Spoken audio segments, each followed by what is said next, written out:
Wilderness Act that was signed into effect in 1964. And this proclamation really goes out to the entire county and greater America, and in celebration of a great protection act to our wilderness lands, which we have quite a bit of here in Picken County. And to accept the award to some extent, I see Will Roth in the audience, who's part of Wilderness Workshop, who's a great organization that continues to protect and expand our wilderness areas. So I don't know if there's anybody else here that's involved with this Wilderness Act, but Will, a pleasure for me to read this proclamation. So you want him to come on up? Yeah, come on up, Will. In the fishbowl. Just briefly before you read this, yeah, I really would like to say that, you know, what used to be the Aspen Wilderness Workshop is now the Wilderness Workshop Valley-wide. And some of the key founders there, Dottie Fox, Joy Caudill, and Connie Harvey, of course, led that effort for our wilderness area. So, you know, I think that acknowledging that through your group, through your founders, is very important. Thanks, Rachel. Face the camera. All right. This is a proclamation of the Board of County Commissioners of Picken County, Colorado, recognizing the 50th anniversary of the Wilderness Act. Whereas, with passage of the Wilderness Act of 1964, Americans charted a new course in world history to preserve some of the country's last remaining wild places and protect their natural presence and values from development. When President Lyndon B. Johnson signed the act in 1964, he said, "If future generations are to remember us with gratitude rather than contempt, we must leave them a glimpse of the world as it was in the beginning, not just after we got through with it."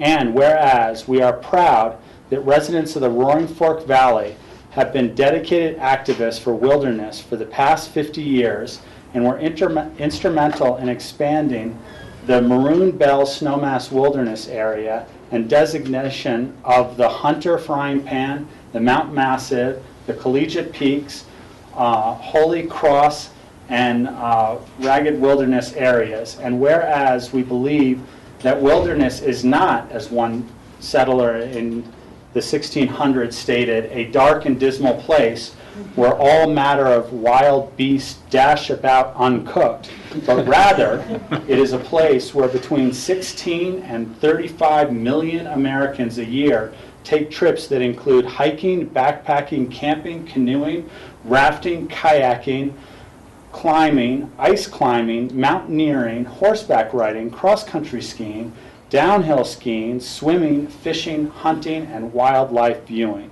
And whereas wilderness helps keep our air and water clean, it is a home for wildlife. It contributes billions annually to our economy in the form of jobs, federal and state and local taxes. It is a source of clean, renewable energy and natural laboratories in which to study and learn about the natural world.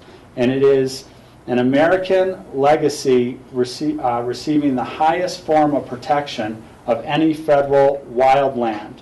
And now, therefore, be it proclaimed that the Board of County Commissioners recognizes that the 1964 Wilderness Act makes a fundamental culture shift from the need to conquer nature to the need to preserve it.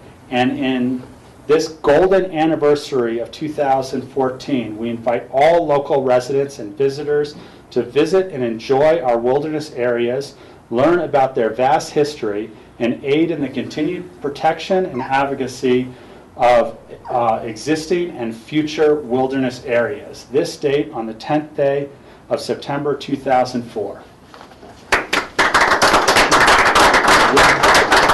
Thank you, Rob. Thank you very much. Thank you to all the Picken County Commissioners. You guys have been staunch and long-lasting supporters of our existing wilderness and of new wilderness. And I look forward to working with you guys in the future as we try and protect more. As Ed Abbey once said, the idea of wilderness needs no defense, it only needs more defenders, and you guys have been some of those defenders, so thank you for that. Thank you. Thank you.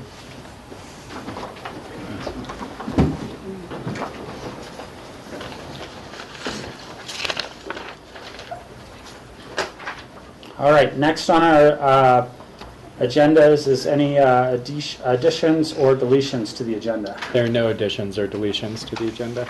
Okay, next is public comment. This is a time for anybody to make public comment. If they'd like to come forward, we'd like to keep the comments to around 3 minutes or so. So if you could come up and just state your name for the record.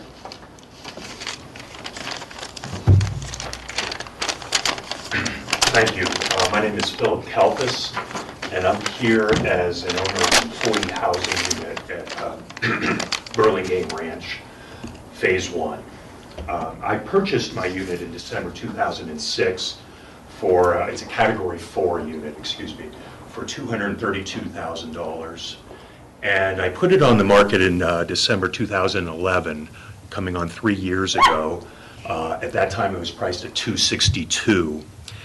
I haven't had any serious buyers, or I didn't have any serious buyers. I had one who left because of the lawsuit, and he found a bigger, cheaper place down valley. So I finally, in February of this year, lowered my price to $249,000. And come June, I finally saw some people come in, but nobody seems to have the money to buy this. Or if they do, they want 2 bedrooms, or they need more space. And I feel like I'm sort of trapped here. In addition, in Phase 2, the City Council, I think, made a decision to change some of their Category 4 units, 1 bedrooms, into Category 3s because the Category 4s weren't selling. At one time, there were 2 other people like me in Burlingame who had 1 bedroom Category 4s, and we're all looking for the same buyer for years, and nobody's around. I finally got an offer for $220,000 and then $200,000, so that's as close as I've gotten. But I feel like there isn't a market for this Category 4 1 bedroom.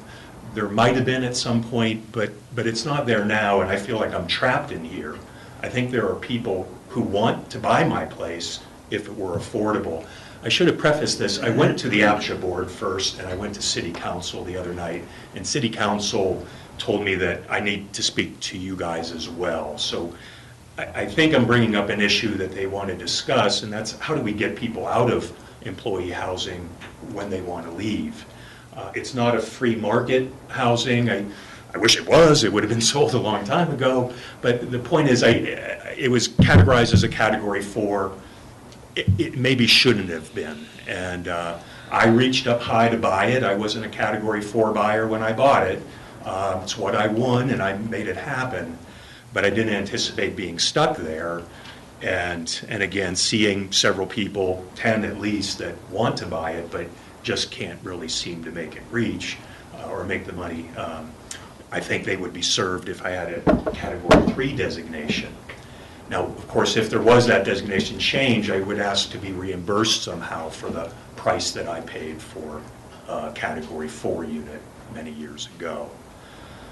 So that's the long and short of it. I don't know, again, how you guys are involved and why all 3 entities are here, but I want to present my problem and hopefully find some sort of resolution. I do wonder if I lost my job or I quit my job, I would have to move out. Would I have to sell it at a loss?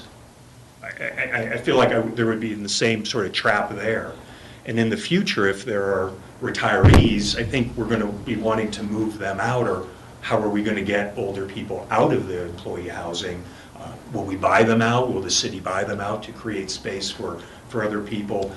I know there's issues that are coming up that relate to what I'm dealing with, but that's where I am right now. John, the last time we met with the APSHA board, a joint meeting with the city, was some time ago, I think, 6 months or plus. And we had done some code changing talk then. And that's what I think would be the proper forum so that we can discuss this sort of thing together. So I think maybe putting on a future agenda somewhere, you know, when our next meeting is going to be and what we want to discuss, and possible topics like this. Rachel? Yeah, I wouldn't mind hearing what the Housing Authority Board and Housing Office had to say. And I have a lot of empathy for you. No one likes to make an investment and lose money. At the same time, the housing market was always meant to parallel the free market to the extent possible, to offer people both the chance for equity, stability in their home, and that pride of home ownership and other benefits that come along with home ownership. But similar to the free market, it has its ups and downs for demand. And we've seen a lot of people go underwater in the free market and sell at a loss or barely recoup their money. And certainly the same type of scenario of people feeling a loss happened when there's been conversions of some of the mobile home parks to ownership. Folks who couldn't afford the land cost or couldn't afford and then sold their mobile home and didn't feel that they were able to receive the equity they would have wanted to. So again, I'm empathetic, but I'm not sure what that change is or could be. And within our housing funds, predominantly they are from payment in lieu fees that are to create new units as a offset of the impacts of new development, new job creation. And so we really are very limited in terms of can we use them to modify or change or assist existing units. There's a thin band of possibility when it's, quote, you might lose that unit entirely to the free market, but I'm not sure that that's the case at Burlingame. And Burlingame is and was a city project and city financed and city developed. So I'm not sure exactly why the city was requesting you talk to us either. Yeah. But I'm happy to entertain the further conversations, and to the extent a senior wants to move out of their unit, move somewhere else, then I'm open to that. But I am one who is adamantly opposed to the concept that we need to move our seniors out in order to make space for new workers. If you've put 40 years of your working life into this town, you want to retire here, you deserve to retire here. And that's never been an issue for us. And I only brought that up as an option to create space rather than build new buildings, that might be something that the program did do in the future. Yeah. Certainly not to force anybody out. Yeah, I understand that. I have a letter that the APCHA board gave me to present to City Council indicating their support. Would you like to see that, or do you want to? Well, I think we're not going to have time to discuss it in depth, but we would like to see it. Yeah. And we would like to begin to discuss the issue, and I appreciate you bringing it forward to us to take a look at. Sure, you bet. And City Council said they would be in touch with me, so I imagine that's what I'm waiting for. Yeah. Okay. Well, thank you very much. Thank you very much. Appreciate it. Yeah. Anybody else wishing to make public comment at this time? Seeing none, I will close the public comment portion of our meeting and move to commissioner comments. George? Yeah, thank you. I'm going to piggyback off of the proclamation that Rob read on the wilderness celebration, and tonight there's a symposium at Pepke Auditorium at 6 o'clock. But as sort of a segue, I had the opportunity to be up in Marble this past weekend for the rededication of the Colorado Outward Bound Marble Base Camp. And there was quite a history to that has ties to Pitkin County.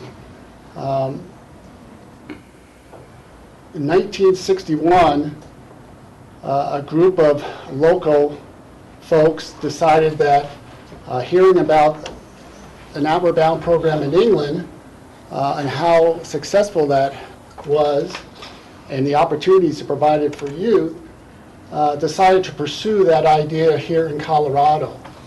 And those locals included Chuck Frolicker. At that time, he was the headmaster of Colorado Academy. It included Ruth Brown. It included Charles Gates. It included Bill Coors.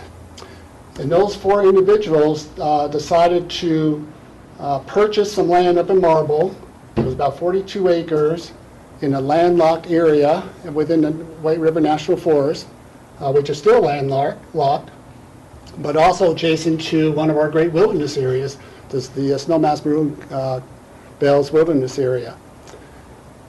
And they had a vision to establish the first outward bound school in the Western Hemisphere.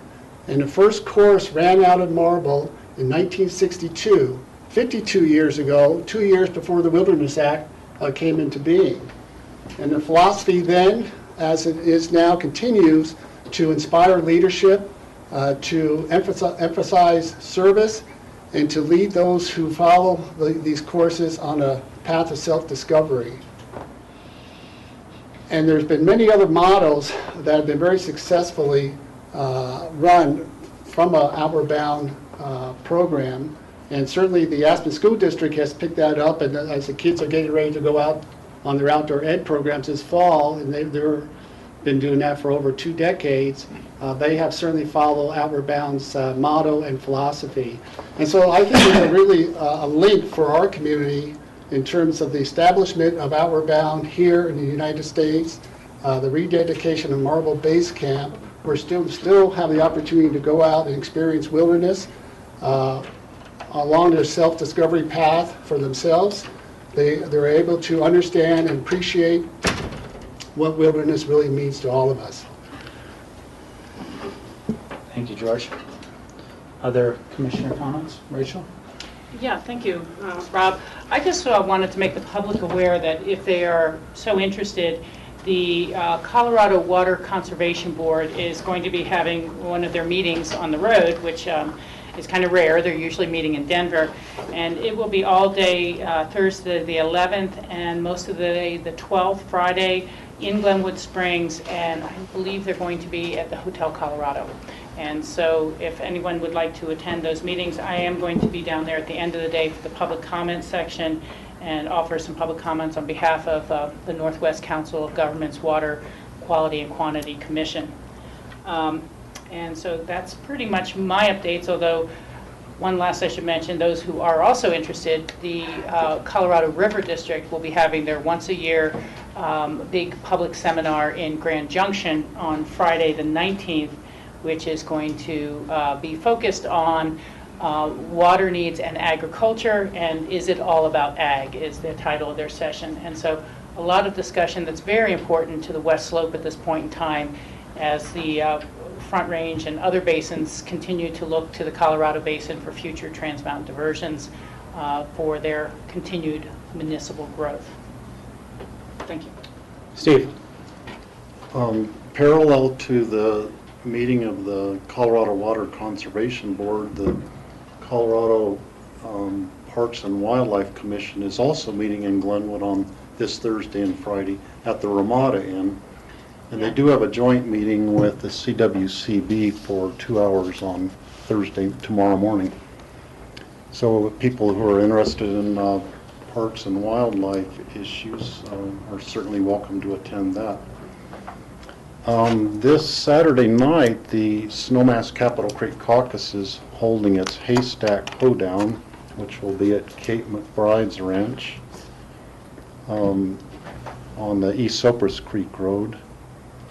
And that's going to be from 6 to 10 p.m. It's a fundraiser. It costs $75, but it's will be a really good event. So you could, there are still tickets available, and hope to see a lot of people there. Also, the Snowmass Capitol Creek Caucus will be holding its annual election for Board of Directors in October, and they're soliciting people who are interested in serving on the board. And to be a caucus member, you have to either be a landowner or a resident in the Snowmass Capitol Creek Caucus area. So if anybody watching fits that category and is interested, they should inquire about that.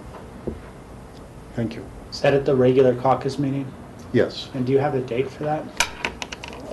The election will be, oops, I just Always push the wrong button on these things. Still technologically challenged after all these years. It's the third Monday of October. October 20th will be the actual election, 7 p.m. at the fire station on Snowmass Creek Road. Thank you. Any other commissioner comments? I have one comment. I would just like to take a moment and recognize that tomorrow is September 11th, a day that none of us will ever really forget.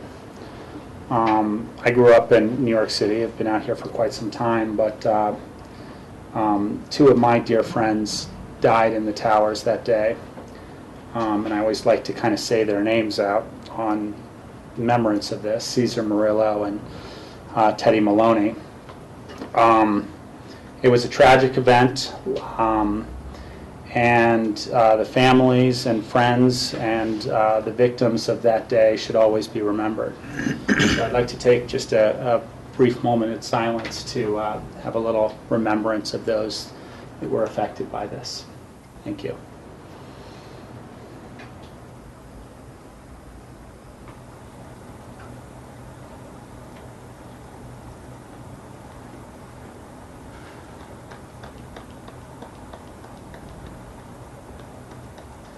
Thank you. Now we'll move on to our consent action items, starting with some abatement approvals. And I don't see Larry in the audience. John, do you want to handle this? It's an approval that has to come before the board because of the dollar value amount. Yeah, and I do not know where Larry is, but the assessor's office has recommended approval for a requested abatement filed by Aspen Branch Holding Company. The refund is in excess, just in excess of $10,000. I'm sorry, it is in excess of $10,000. It would lead to a refund of $31,202 in property taxes for the 2013 tax year through the abatement process. The assessor has reviewed this. It's based on an appeal of valuation on the property where the valuation was reduced, thereby reducing the property tax liability for 2013. The assessor's office has reviewed this and is recommending board approval. Questions on this item or a motion? I would move to approve the abatement offered by Larry Fite and the assessor's office. Second? We have a first and a second. Any discussion? John, just FYI, I never got that on my in my packet. Online. He emailed over to me. They got missed. So, You didn't get it either? Okay. So there's a glitch when Charlotte leaves town. Okay. Okay. Any further discussion, or is the rest of the board okay to vote on that based on the description? Yeah. All those in favor say aye. Aye. Next is the approval of some minutes. We've got the work session of August 26th, special meeting of August 26th, regular meeting of August 27th, and special meeting on September 2nd. Are there any additions, deletions, or adjustments to the minutes? There is. I caught one. Jeanette, on August 27, the minutes reflected that you had a wrong spelling of a name. You had Kelly O'Leary, should have been Kavanaugh O'Leary. We won't tell Kavanaugh. Sending flowers. Any other comments on the minutes or a motion? I'll move to approve those minutes with the one correction noted. Second. Any discussion? All those in favor say aye. Aye. Aye. Next, we're moving on to a emergency resolution. Public hearing set for a confirmatory reading on September 24th regarding a Pickens County Solid Waste Center acceptance of a grant from the Bureau of Reclamation. Kathy is here to present. Kathy Hall. Okay, as we briefed yesterday, the Pickens County Solid Waste Center has received a grant from the U.S. Bureau of Reclamation, the Water Smart Grant, for a total funding amount of $124,259. And this is to study the effluent feasibility uses coming off of the septic wastewater treatment system that is proposed to be put in probably late next spring or summer. Any comments or questions on this agenda item? It's public hearing. It's actually a public hearing for during the confirmatory. okay, because it's an emergency ordinance. For the- I will say that this is an emergency ordinance because the Bureau of Reclamation has demanded that we have a resolution in place before the grant that they have allocated to us gets awarded to us. So, and there is a deadline for that, so that's the reason why we're doing an emergency ordinance. We generally, I think the philosophy of the board is to do as minimal emergency ordinances as possible as to not surprise the audience. But this is a grant acceptance that's much in need for the landfill. So that's why it's an emergency ordinance. Any other discussion? Steve? This grant will study uses of how we can use the water that we produce at the landfill through the wastewater treatment system. And I think it's such a good program because, number one, we're saving a huge amount of, or we will be saving a huge amount of diesel fuel in transporting septic waste clear to Delta or to Rifle area. And also it will be producing water that can be used for industrial type uses, so they won't have to pay more money to use treated potable water from the Aspen Water Department. So it's really a win-win thing all around. And I know we have a couple of uses already figured out for the water, but I hope we can come up with some really good innovative further uses through this study. Absolutely, yes. I'll accept the motion. I move to approve the resolution authorizing accepting the grant award from the U.S. Bureau of Reclamation for a feasibility study under the Water Smart Title 16 Water Reclamation and Reuse Program for the use of effluent from the septic wastewater treatment system. Second. Any discussion? All those in favor say aye. Aye. Thank you. Thank you. Next, we have a ordinance authorizing a land lease agreement with the United States of America, acting through the U.S. Department of Agriculture Forest Service, and Bruce Romero is here to discuss that. Good afternoon. This is a lease that was brought to my attention just at the end of last week, that we've been using this site since, I believe, 1994. The lease expired in 2004, and the U.S. government didn't realize it, and apparently we didn't realize it either.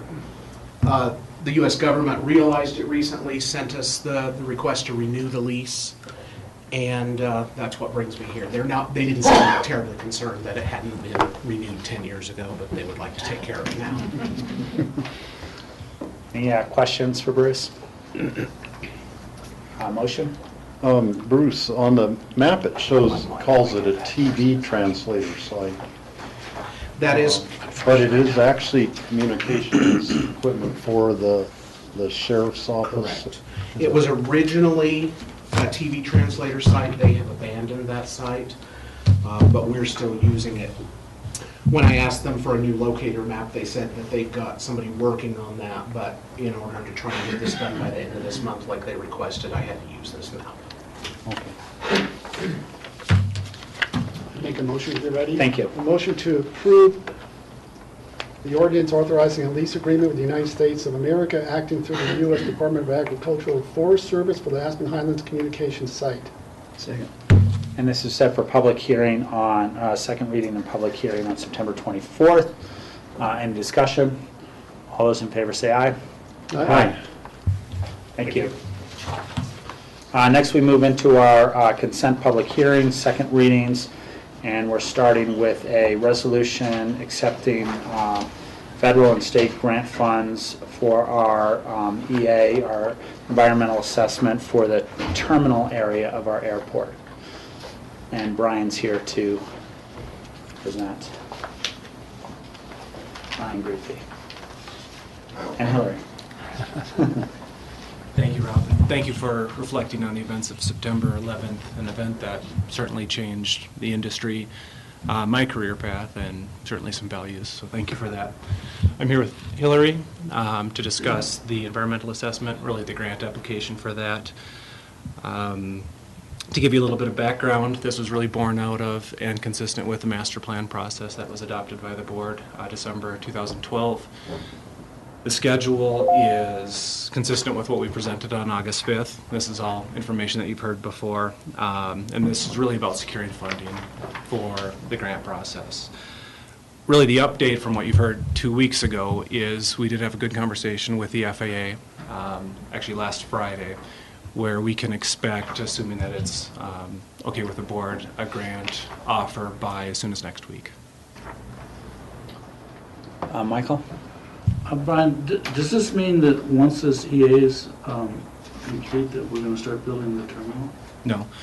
This is, again, to secure funding, what today is about, but on the environmental assessment itself, it will be a lot of outreach. Actually, once the scope is finalized, we'll be in front of this board again to discuss what that process is. The public outreach components, the multitude of options where people and the board can provide comment.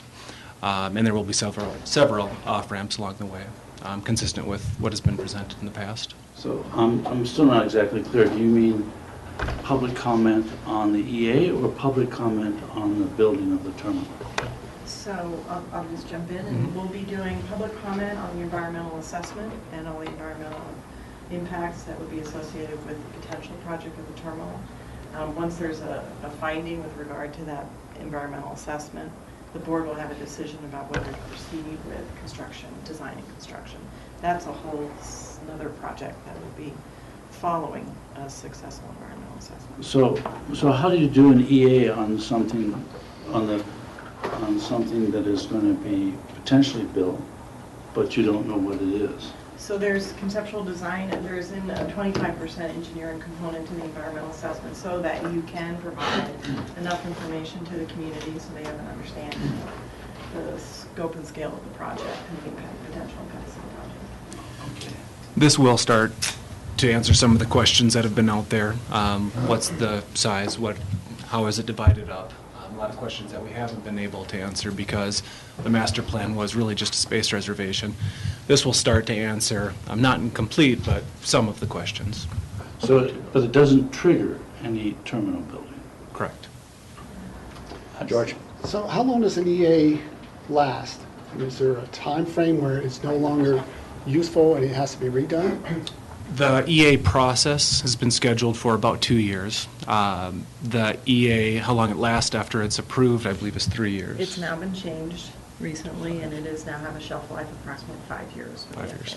Thank you. About 5 years. So there's a lot that's going to go into this over the next 2 years, a lot of money, and then, but the shelf life is then relatively short. Well, the shelf life, understand, you have to make some movement on the project. You don't have to have the project completed. You can be in the design stages. You know, it's not 5 years to completion. About 5 years, we've got to show some progress on the project. Kind of like a vesting. Exactly. So if we do a 3-year vesting, That's right. the applicant has to show some sort of That's exactly correct. progress. otherwise that vesting period ends. Right, and if there is a successful environmental assessment reached, then you'll go through a design stage, and that will have obviously a lot of public outreach and participation in that project as well. And that will be steps that would be considered. And then one other question, who does the EA? The environmental assessment will be led by Mead and Hunt. Javiation, who Hillary works for, is a subconsultant for Mead and Hunt on this project. And then does the FAA take part in that at all? Oh, yes, they'll be at the table for sure. Yeah. FAA will be a major participant, Thanks. and they've been involved all along. And Brian, real quickly, can you kind of bullet point a little bit what the environmental assessment will be looking into?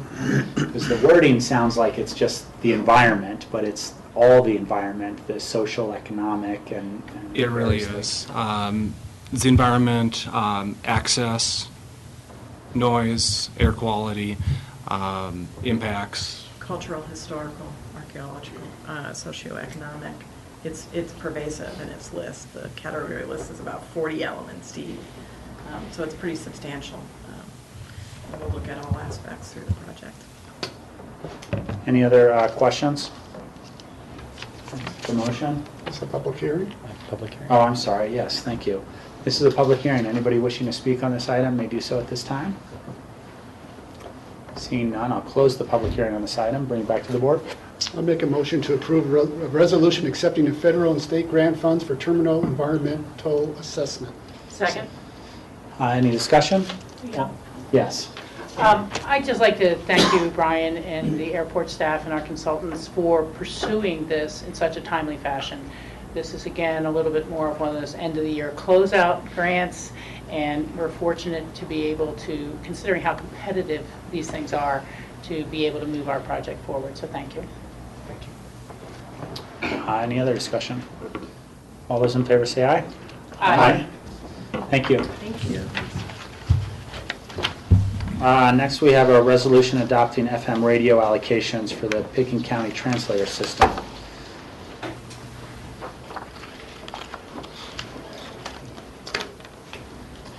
And Phyllis is here with John. Hi, Phyllis Mattice, Assistant Manager and Staff Liaison to the Translator Advisory Board.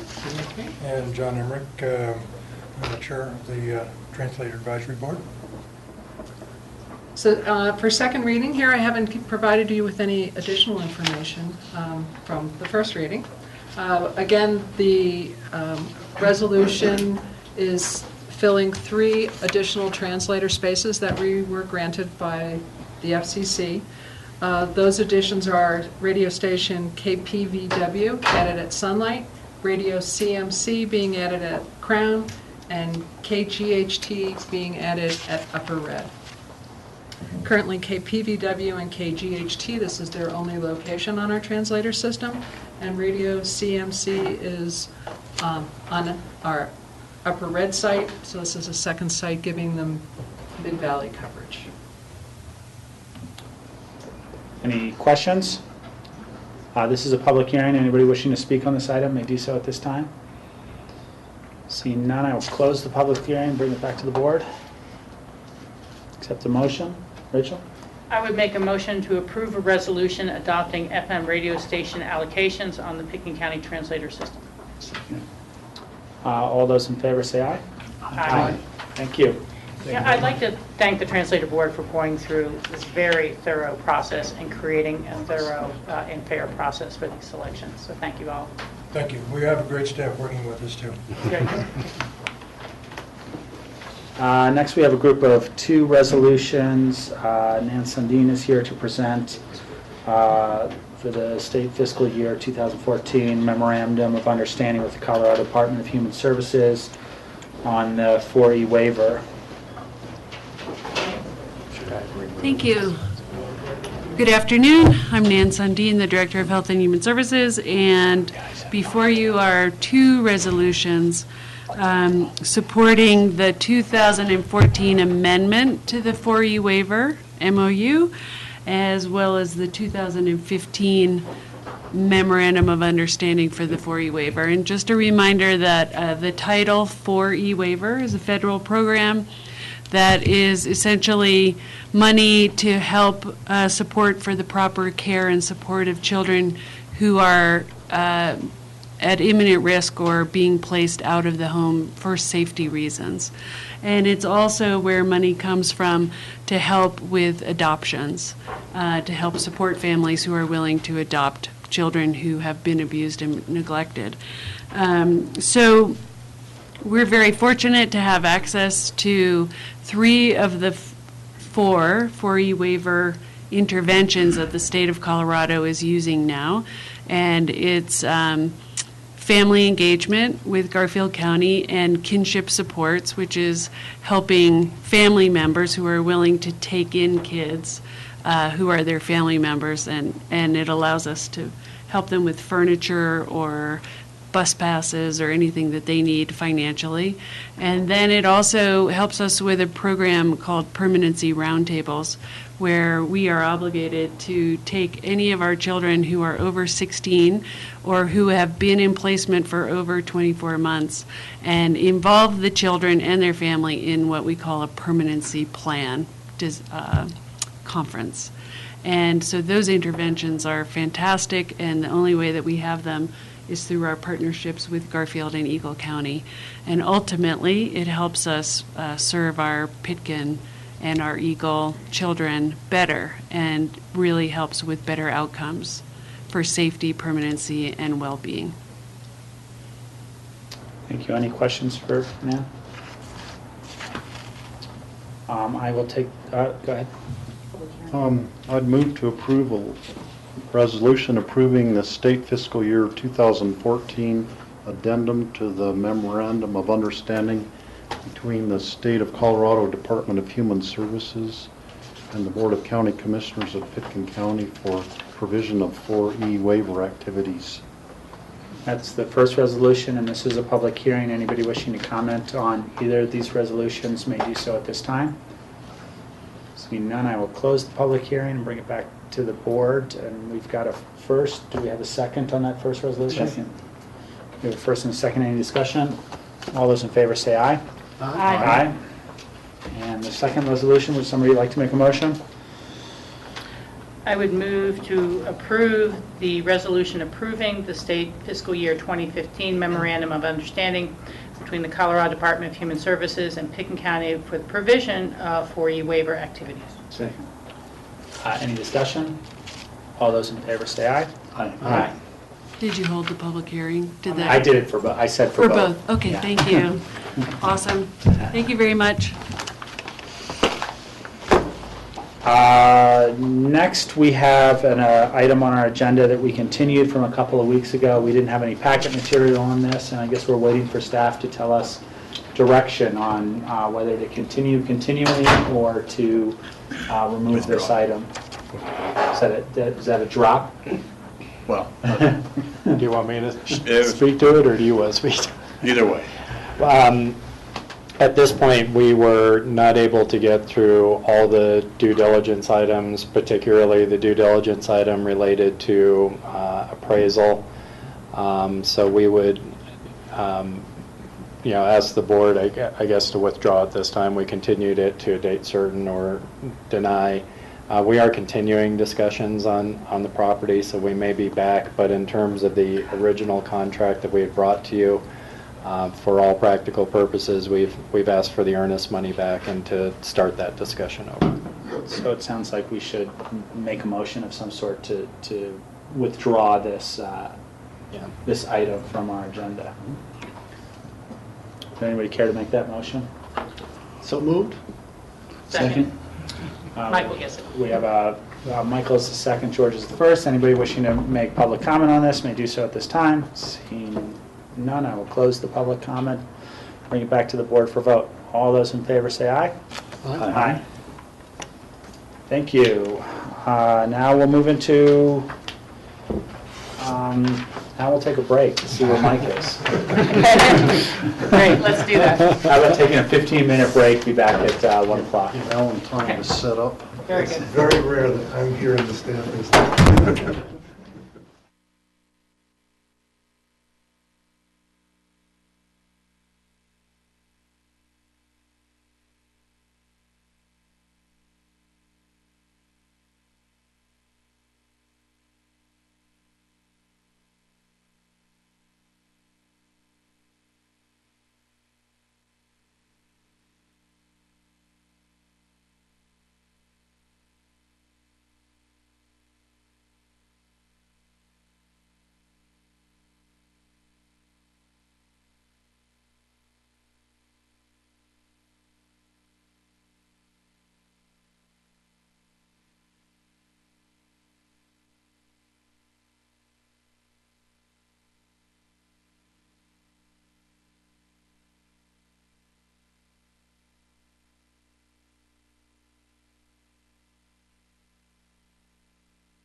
Okay, welcome back, everybody. We're back on the air. Today is Wednesday, September 10th, 2014. This is the regular meeting of the Board of County Commissioners, Pickett County, Colorado. And we're moving into our land use actions. First is a extension of vested rights, and Mike Kramer is here to present from our staff. Okay, thank you. Mike Kramer with Pickett County Planning Staff, and this is the Sturts Extension of Vested Rights request. The applicant is Paul Sturts, the owner of Lot 6, Cypress Mountain Ranch, and representative next to me is Alan Richmond. And the request is to extend the vested property rights of this request. Alan has submitted an application within the vesting period of this, and they're looking to gain a 3-year vesting period extension for the property. And I put a map up behind you there, Rob, and I thought it'd be good if we can just give some background quickly about where this lot was and where we are today with it, if that helps. And basically what we're looking at is Cypress Mountain Ranch, and outlined in green here is the property boundaries for this property, Lot 6. It's 35 acres. It's part of the Cypress Mountain Ranch, non-BOCC approved subdivision. It's a group of 35-acre lots out there. This is West Cypress Creek Road coming down here, kind of bisects the property. And then off over here to the east is kind of the ranch headquarters for Cypress Mountain Ranch. In 1991, there was a comprehensive 1041 building envelope review that happened. And in that review, they established building envelopes and certain requirements for all of these lots in Cypress Mountain Ranch. And one of the requirements was that all the residences that got built in the approved building envelopes in that 1991 approval could not obstruct a ridgeline from West Cypress Creek Road. And so when staff was reviewing this and a building permit came in, we would do a ridgeline review at that time. This was the approved 1991 building envelope for Lot 6. And unfortunately, when there was analysis being done in the mid-2000s when the applicant was looking to build a residence, any residence or structure that got built in this envelope was going to obstruct a ridgeline from West Cypress Creek Road. So after an amendment request to modify that ridgeline review requirement that got denied by the BOCC, the applicant actually came in for what we now call activity envelope and site plan review for a different envelope for this right here. And this one is approved. This got approved in 2007, and it's north of West Cypress Creek Road. It doesn't break a ridgeline. It complies with almost all of our code requirements. The building envelope actually had to get a variance from our Board of Adjustment because it's so close to West Cypress Creek Road and the rear property line. But those variances are in place, and in about 2010, after vesting was going to expire for that approved envelope, the applicant again came in for another request for extension of vested rights. That was granted by the board, and 3 years passed, no building permit application came in, and here we are today. The applicants filed this within the vesting period for the lot, and the request is to, again, for 3 years, extend the vesting for that building envelope. The previous approvals had some stipulations in there, very common land use conditions that we have. There is a height limit requirement, as you'll see in the board resolution. And the applicant, if they come in for a building permit, would have to adhere to those height limit restrictions that we have. In staff's memo, we've outlined responses to the applicable code sections. You can read those. But basically, we are recommending approval for this request. And if there's any questions, I can try and answer them. Questions? George? Why do we have vesting rights, Michael? The vested property rights are something that we give a site-specific development plan in the county. And it basically ensures that for 3 years, that property has a right to build in that capacity, in that fashion, in that manner, and won't become subject to any land use code changes that we have. And that's the premise behind vesting. And isn't it usually a policy when an applicant comes before for an extension of vesting that they have to show some sort of community amenity for that right? Yeah, that's correct. And if it helps, do you want me to read what the code requirement says here? Sure. So, section 220.170 D and then subsection C again here. Sorry, I'm quoting a lot of numbers and letters here.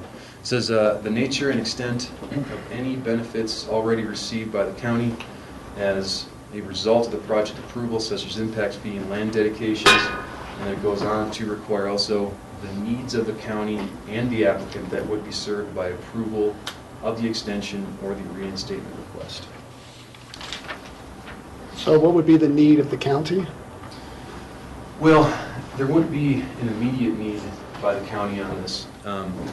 If it helps, this is a request that they can make to extend the vested rights, obviously.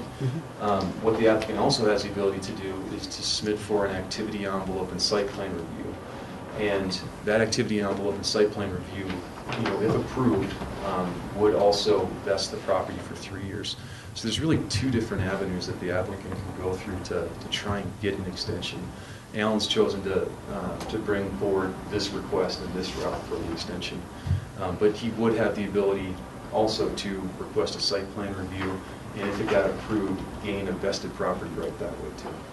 And what size house is the current building permit for? I don't know the exact number, but there are no TDRs that are being applied. It was less than 57. Okay, yeah. So we had less than 5,750 square feet. I think it was about 4,500 is my recollection, but not only was it not over 5750, it was below 57. Okay, and then maybe you can answer this, Alan, when you do your presentation or now. I thought fairly recently I saw a for sale sign up I can certainly answer that, yes. There is. So it is up for sale? Yes, you are correct. Okay, thank you. I'll ask a clarification question. In the response in your memo to those sections that you just read, it says the applicant has represented that there is no request to the previous development approvals and states that there has been no change to the land use code that will alter the outcome of similar development.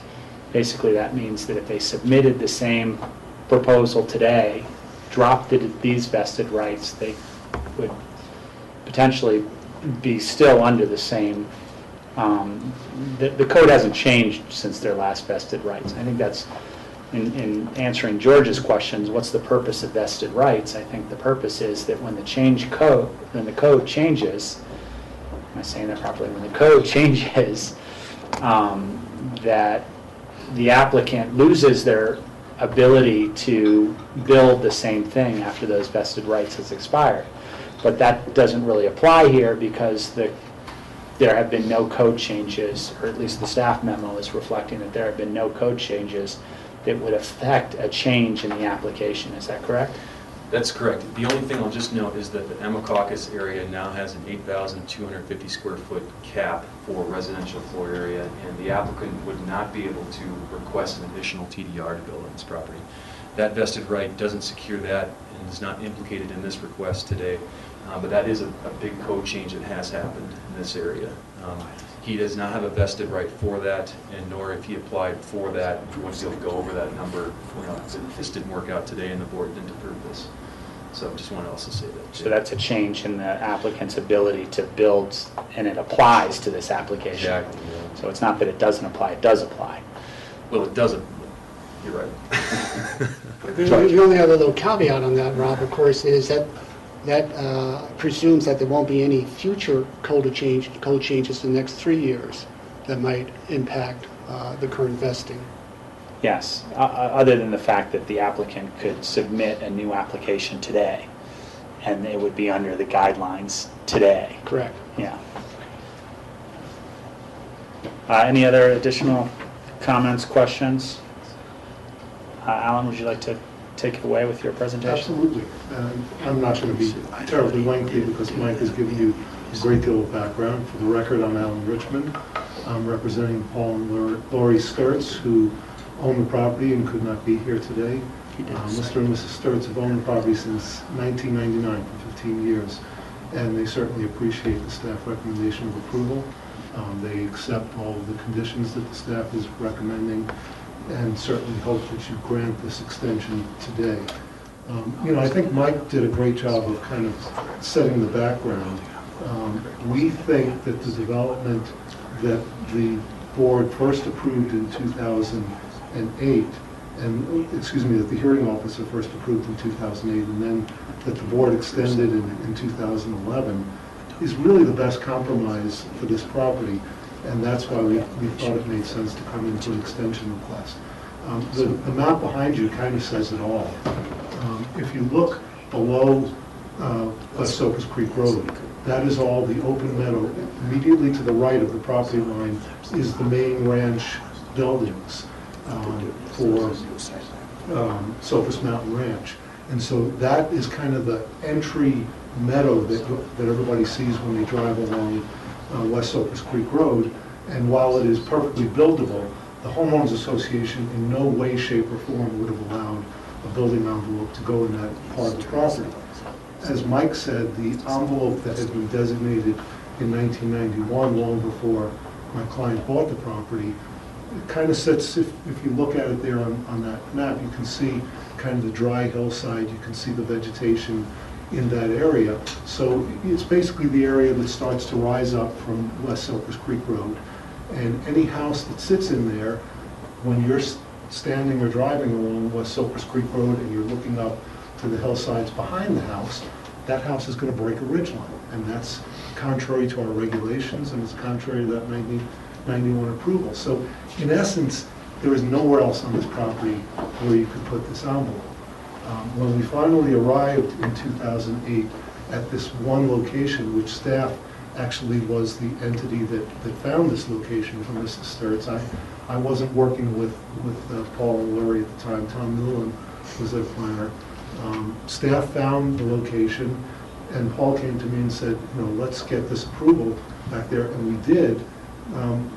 That's really the place to put this, and what it does is it basically, this is a 52-acre property, and 50 acres of it are untouched because we can keep the envelope to just this small 2-acre corner of the property. So when we talk about benefits to the county, that 2008 process was what extracted the most important benefit to the county from the applicant, which was agreeing to place the house in this site. And then the second thing that they did, which Mike mentioned, and I will ask him to put this up if he could, we agreed to limit the house height to 21 feet to ensure that the house wouldn't break a ridge line. So that's the scenic review depiction that was provided in the application, and that represents the commitments of the applicant, and actually is what he was working on in terms of building plans in 2008. And you can basically see the house is sitting in the flat portion of the property. It's right adjacent to the road. It sits below the ridge line. So it's doing all the things that we wanted to. So again, we think extending the rights ensures that the right solution is followed. As you guys were saying, if you say no today, I have only one choice, and that is next week I submit a letter to the staff with a new application fee saying, here's the 2008 application. Nothing has changed in the code since that time that materially affects our application. Would you please process this as an administrative site plan review, and we will get the same outcome. We can do that. It would cost us a little bit more time and money, but we can do it. But my client's situation, and this is pertinent to what George asked, they bought this, as I said, 15 years ago.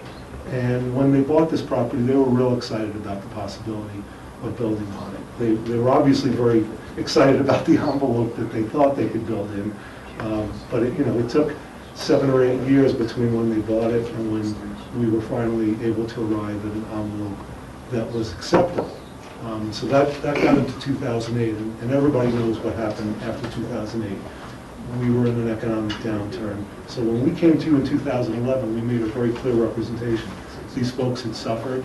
My client owns, as Mike knows, a cookie factory in New York. And they had suffered from the recession like a lot of people had. These are not ultra-billionaires. These are people that really couldn't afford to move forward in 2011. And you granted them an extension at that time of 3 years. In the last 3 years, obviously, the economy has bounced back, which is wonderful, But their life situation has evolved. These are people now in their late 60s, and they're dealing with family health issues. And as I told Mike, my client is dealing with heart surgery, open heart surgery this month. So he's got his own problems to deal with. Those are not your problems. But yes, the property's for sale. They don't view it as a place that they're ever going to be able to build on anymore. So whether it is an extension or we have to come in for a new site plan, which we won't change anything, it'll be the same site plan. They've got to do something to recoup some of their investment, because that's the situation that they're facing. So we would hope you would support the staff's recommendation. That's where this is at. Rachel? Thank you. I want to be clear on something. You've answered the question earlier about the size of the current house. And is there anything that would prevent a new purchaser from redesigning that house to be fully 5750 or request a TDR to be landed on it? I mean, there's nothing that would change a new owner from, you know, presenting something entirely different than this. Nothing would prevent that, but any of those changes would kick in a new site plan review, a new scenic review, a new land use application. So our application, when you go through site plan review in this county, you make these kinds of representations. You provide not just an envelope, you provide a footprint in an envelope, and you provide architectural elevations with building materials and the like. And that's what we have approved.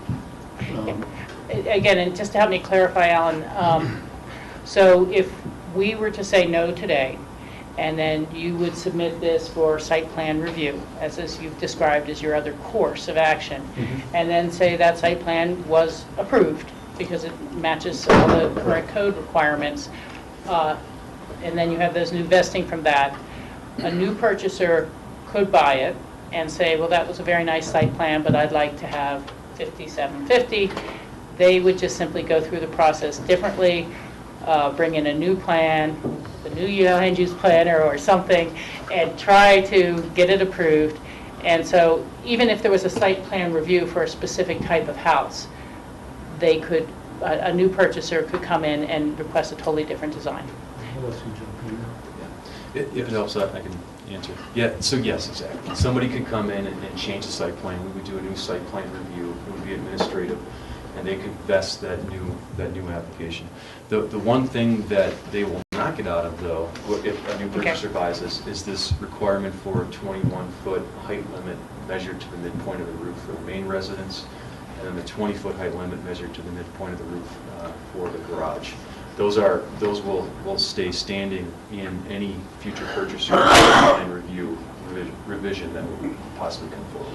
Okay, and just to carry this a little bit further, whether this plan is approved or whether there's a new purchaser, you know, and even if this plan was approved and then built by the new purchaser, that's not to say that a future owner could not come back later and say, hey, we've decided we'd like to add a third bedroom in the back, we're going to keep it nice and low, but we're going to go up to our full 5750.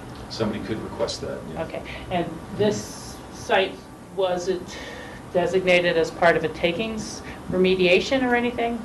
It was not. It was not. So there's none of those type of potentials to limit size or roof line or anything came from something like that? That's correct. Okay, thank you. Additional questions, Steve? This house site backs up against the Crown property. Is there any restrictions on, you know, having to do with wildlife or pressure on wildlife that have been placed on the property? I'd have to look at the previous approval. See which one finds it first.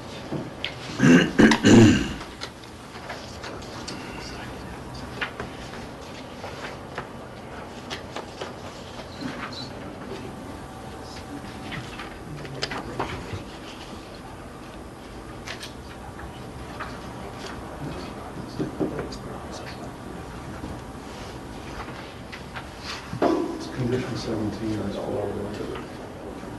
fairly standard.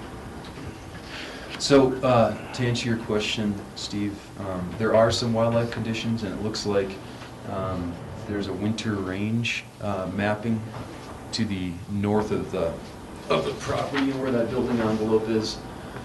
So if we're looking at the map, here, I'll zoom in too. So property boundaries are in green, as I was saying before. To the north is up here.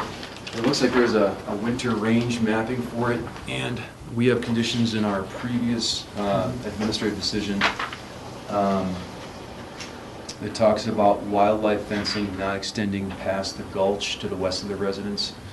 And that gulch, if you can look at the map, is this blue line coming down right here.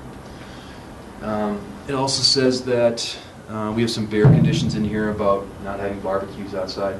And then we also have a condition that says a landscape plan that reasonably screens the residents from the winter range to the north shall be submitted to the Community Development Department for review and approval. So when a building permit came in, we would have a landscape plan that we'd review to screen that from the winter range from the north. And I'll add one more thing, which is I'm looking at the 2008 application, which of course remains current, and the standard for winter range that the county has is that dogs within or adjacent to winter range shall be kenneled except for working dogs when at work, and the response is the applicant will comply with this requirement, so we agreed to kennel them for dogs. Okay. And would those conditions then carry forward to a new owner? Yes. Or a new application if, like Rachel was saying, someone applied for yes. some other house besides the one that was proposed? Okay. Additional questions, comments? Well, I'll make a comment. We've extended the vesting once. There were some concessions made for that. Typically, those concessions that were made from the previous vesting don't get carried over to the next vesting. We don't see any additional concessions being made on this. I understand that's perhaps the simplicity of the request, but in essence, we're basically sidestepping a process and using the opportunity to extend vesting versus just going through a new site plan review. And I'm going to assume that whoever the next buyer is will be coming before staff with a new site plan and a new architectural review as well. So I don't see why we would want to set somewhat of a precedent in terms of allowing this type of request to come before us versus just going through the normal process.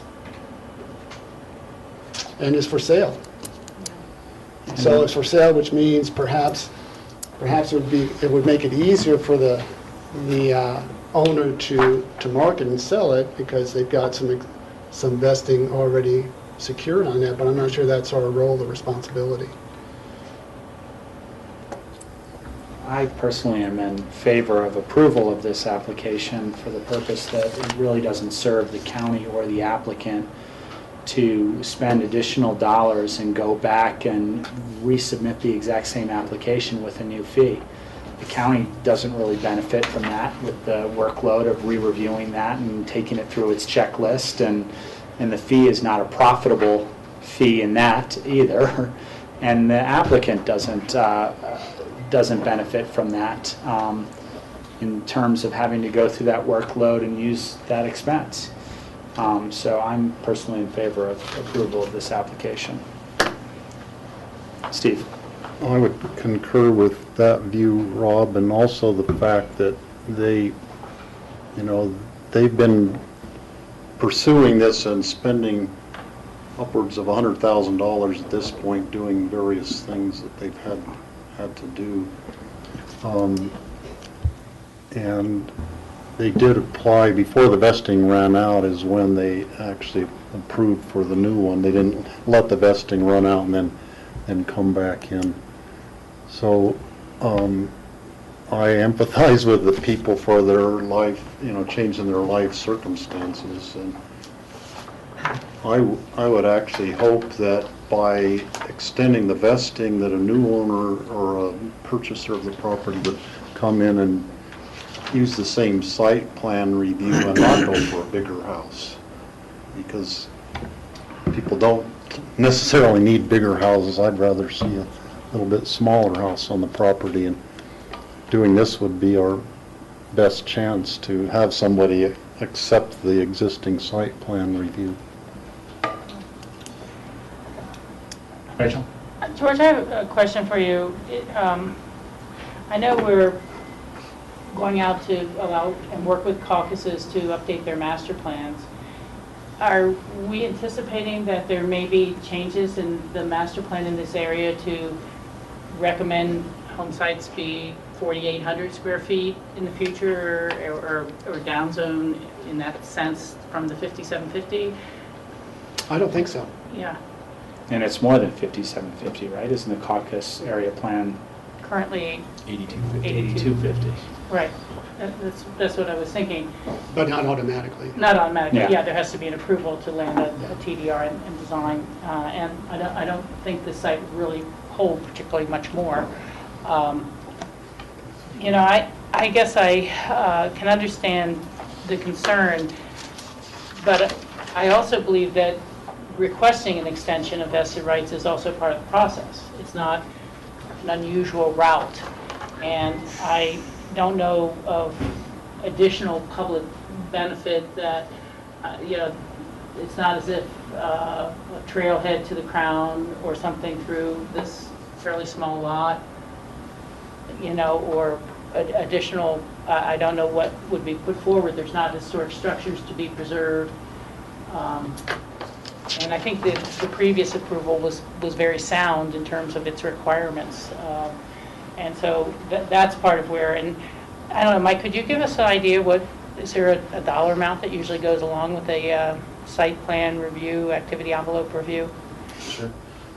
Yeah, for an activity envelope and site plan review, it's an administrative review, and it would be about $3,500 to apply. Yeah. It feels like it would be, you know, making them take a step that is not, again, going to create a great new benefit for the county. And it's just kind of unnecessarily expense for the applicant. I mean, there's certainly been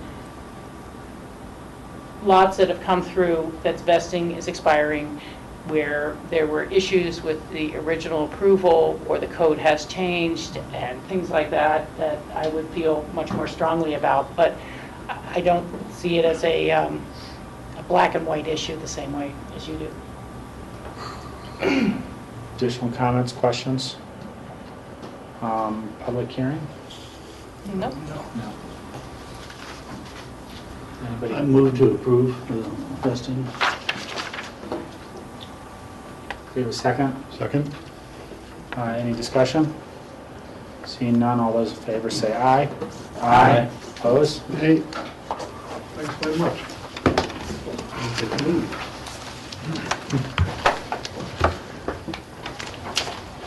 Thank you. Next, we have a code amendment for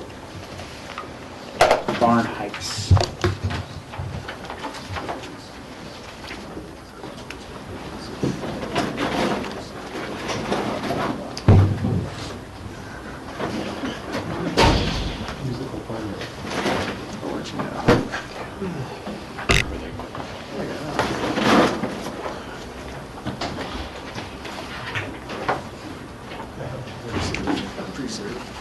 And Suzanne Wolf is here to present. So, as you said, it's a request for a code amendment. This was a privately initiated code amendment, so this is not one of the ones that comes from staff. It comes from a private citizen who wanted to address this issue, obviously to their benefit, but this would be obviously a county-wide amendment, so just to be clear. So the request is to allow 5 feet of additional height for a barn on a property that is at least 10 acres, but less than 20 acres in size. So currently, our height limits that came out of our 2011 ordinance when we did a lot of amendments related to ag buildings, the height for barns varies based on the size of the property. Less than 20 acres is 20 excuse me, a 20-foot limit to the midpoint. 20 to less than 35 acres, 25-foot limit to the midpoint. And 35 plus acres is 28 feet to the midpoint. So when the applicant applied, they, again, wanted to increase that height limit for basically the category of 10 to 20 acres. Their initial proposal was to take that through our provision that allows flexibility for agricultural structures. So that's set up in the code as an administrative community development director review and approval process that exists today to allow additional floor area, exempt floor area for agricultural buildings if you can demonstrate a need for that. So the initial proposal was to put that into kind of that bucket of a review process, say, well, maybe for some additional height, we could go through that process. And our zoning officer was the first person who really said, you know, if you're okay with the height, why would we take them through a process? She said, I don't see the criteria in that review process really justifying additional height. So it was actually a very interesting conversation about that, and through that, we kind of moved away from what the applicant had suggested and said, I think we're okay with that additional height as long as you're over 20 acres, that you could go up to 25 feet and not have to go through, take that extra step to go through a review process to use that. And some of the reasons why we felt that way were that parcels of less than 20 acres are not eligible for a separate hay storage building. And this comes into play, I think Alan can show you the graphic that is specific to his client's property. But that shows you if somebody is trying to put hay storage above a barn, that they were, in his case, he's looking for additional height for that. But then that would require additional height. But this is sort of more broad than that. We're not saying you just only get additional height if you're storing hay above. But that was one factor, that those lots of less than 20 acres do not get that separate hay storage building exempt from floor area that larger parcels would get. That we already allow 25 feet to the midpoint on those parcels of 20 to 35 acres. And when we really thought about it, we didn't see an issue if we drop that down to that 10-acre size, that we would really have anything inappropriate given that height. And at any height limit, barns must either comply with the criteria to be exempt from site plan review or go through site plan review. So there's that kind of checkpoint that they still go through. Either they meet the exemption criteria or they go through a full site plan review for that. So we basically just recommended that the code be amended to allow that additional height on those parcels of 10 to 20 acres. So it would allow 25 feet to the ridge point, that additional height. To the ridge or the mid? Sorry, to the ridge. Did I get that wrong? To the midpoint. Let me look back at. Sorry, let me make sure my language is correct. 20-foot limit to the midpoint. So no, my ordinance language is incorrect. It should be 25 feet to the midpoint. Hang on, sorry. No, there are two places in the code where it exists, and sorry, this is where it gets confusing. The building height, it lives in building height, measurement of building height, and it also lives in measurement of floor area. When we wanted to allow the exempt floor area, we wanted to say you're only exempt from floor area if you're complying with certain provisions, including height. So I think, did I get it? Yeah, no, I got it. Okay, no, I'm looking at less than 10 acres. That's what's throwing me off. So sorry. 25 feet to the midpoint. No, it says 20 feet to the midpoint and 25. That's for less than 10 acres. Oh, that's the less than 10 acres. That's I was having the same.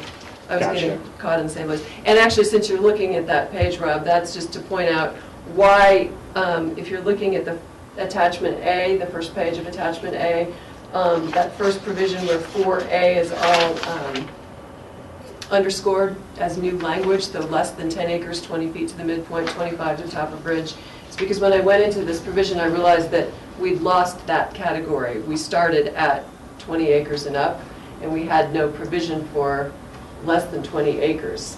So then by putting it back in, I corrected the language based on the amendment we're talking about to make it less than 10.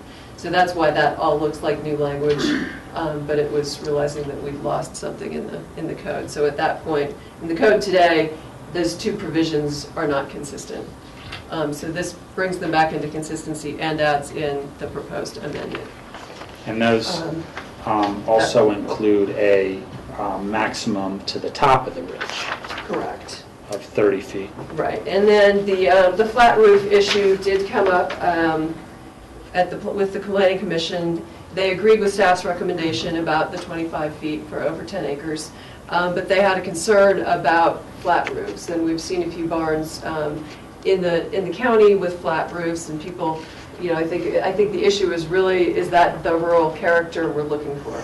We don't have a design review in the county for these structures, but I think the Planning Commission saw that as a way to limit those structures, which in some cases, I mean, barns on a 35-acre parcel can be 4,000 square feet, and they said a flat roof 4,000 square foot barn is not what we think a rural agricultural building would look like. So they had made this recommendation to limit flat roofs on barns to 20 feet, and that would be any size parcel. So that wouldn't have the variation for the parcel sizes. And so the language there reads on flat, less than 312 pitch, shed, dome, or barrel roofs on any size lot or parcel. No roof point shall exceed 20 feet above existing or finished grade, whichever is more restrictive. So that was the recommendation that came from the Planning Commission. This also was reviewed by the Agricultural Building Review Committee, who agreed again with staff's recommendation and the flat roof recommendation from the Planning Commission. They then also suggested that this get sent to the Snowmass Capital Caucus, which we had not done in the first place when the application was submitted. So that has been sent to them. Actually, I just had an email from Frida right before I walked over here, from Frida Wallison with the caucus. They are meeting next week, and we'll discuss this. So by second reading, we'll have any comments from them for you. So I think that covers it. So we're recommending approval on first reading, set for second reading on September 24th. Any questions? Steve? Suzanne, there was, and maybe it was dropped, and I can't find where it says it now, where the change would be reviewed on a case-by-case basis or would it be... For the additional height? For the additional height. That was the way it was originally proposed by Alan. And that was where, when staff reviewed it and was discussing the code amendment, we opted not to include that. So it would just be, they would be given an additional... This height is would be allowed under the amendment as proposed. So then a proposal would go before before administrative review and would presumably then go to the Ag Building Review Committee? Right, the Ag Building Review Committee sort of is brought in either, again, a building or a barn might be exempt from site plan review and just go to building permit, and Joanna can have the Ag Building Review Committee review at that point, or if it goes through site plan review, they can be referred through that process. So they would be brought into the process at either one of those 2 points. Additional questions? George? So I remember we went through, or the community went through an extensive scope of work in terms of coming up with the original ag reviews made up of, different caucuses, and I thought, so I guess my question is, when they came up with what the current code is, I forget how the discussion went in terms of how they came up with the 20-foot height, what sort of rationale was given and how that decision was actually moved forward. My recollection from going through that and working with the folks from the Snowmass Capital Caucus on that was that was kind of their proposal, and I think all along they were trying to come to us with something they thought we would find acceptable, and I think they kind of stuck with this just a sliding scale, and we're just looking at that. I don't know that there was I don't think that there was, a lot of specifics related to the barn heights. I know with the equipment building, there was some specific discussion, in terms of measuring equipment and really being clear what could fit in there. So I didn't, going back, I didn't, really find any specific information, and I think Alan's spoken with some of the folks who've been involved with that, and he can, I think, fill you in on his conversations on that front. If it's okay, I'll say something now, or I can wait, whichever you prefer. Sure. Any more questions for staff first? And go ahead. Yeah, I kind of knew the same kind of concern would come up with the board, and so I think it's great that we're going to the Snowmass Capital Caucus, and I'll be in front of it on Monday to get some feedback on this. But I've reached out to a couple people in the caucus already. I spoke with John Clark, and John and Jan Martin, I think, were the two, I'm going to say ringleaders, but they were sort of the most involved people in the caucus in bringing these numbers forward. And I said, John, I'm working with another owner in the valley, and here's what he'd like to do. Am I going against what you guys were doing back in 2011? Is there a problem with this? Was there something special about 20 acres as being the point where you'd say, okay, if you've got more than that, then we'll give you some flexibility about height?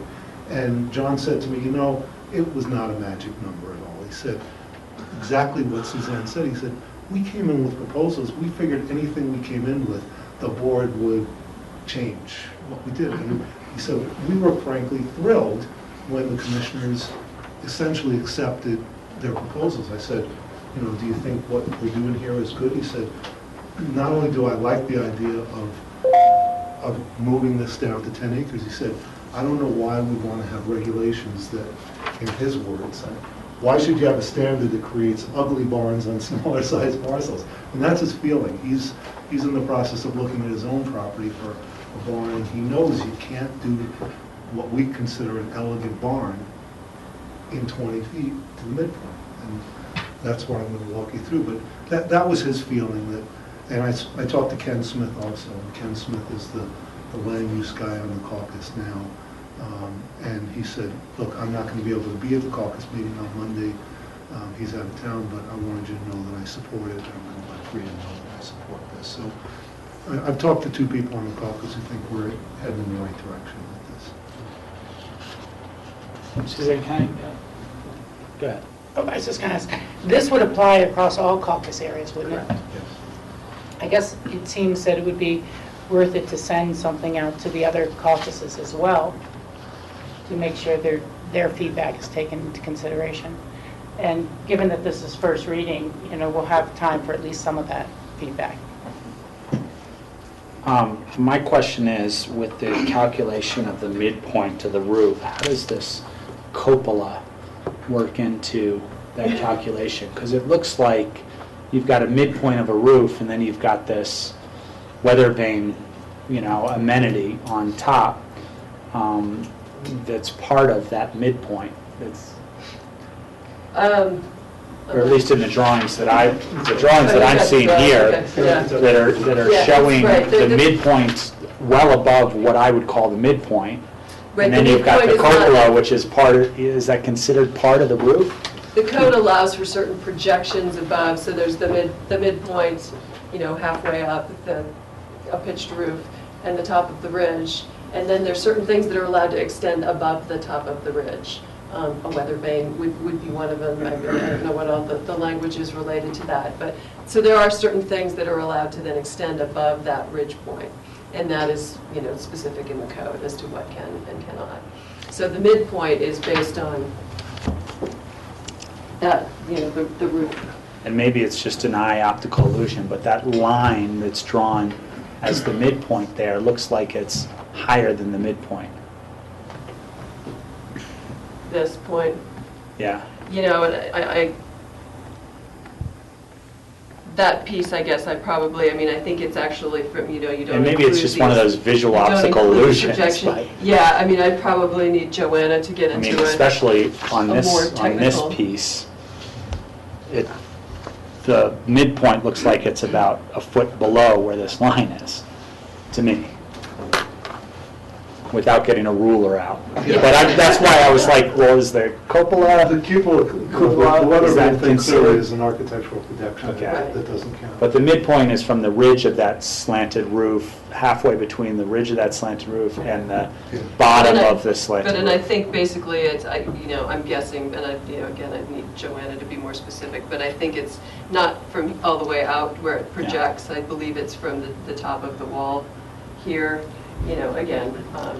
Okay. I don't know if it's, I mean, it's a visual am issue I or not, the but- only one seeing but- that? No, I see what you're seeing. But Joanna would catch it. It's got to comply. There will be a measurement that will comply with it. This is not a building Yeah. permit quality drawing, should be sure. Perhaps at second reading, it'd be good for Joanna to give us a brief of how she does the measurements.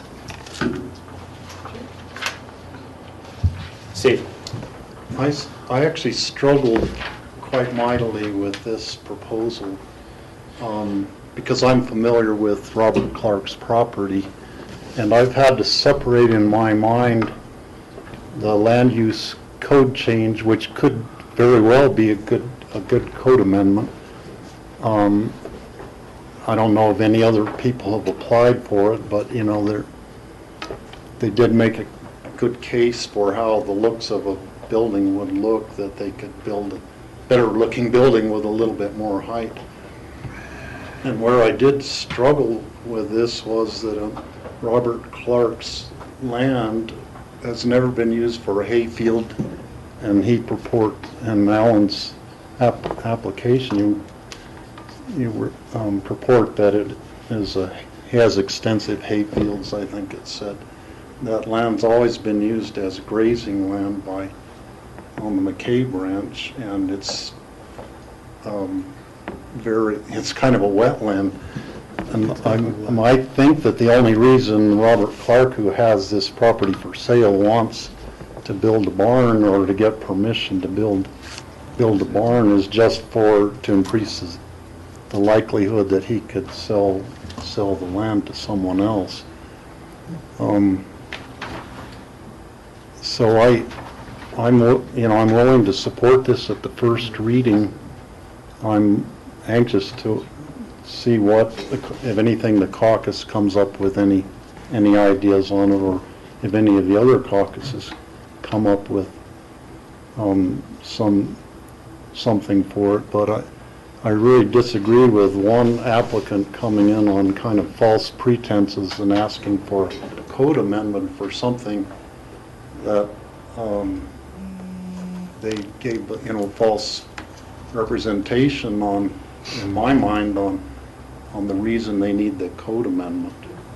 So I can support this on first reading and look for further input from other groups, because it very well may be a good change in just without that much difference on the size of the barns.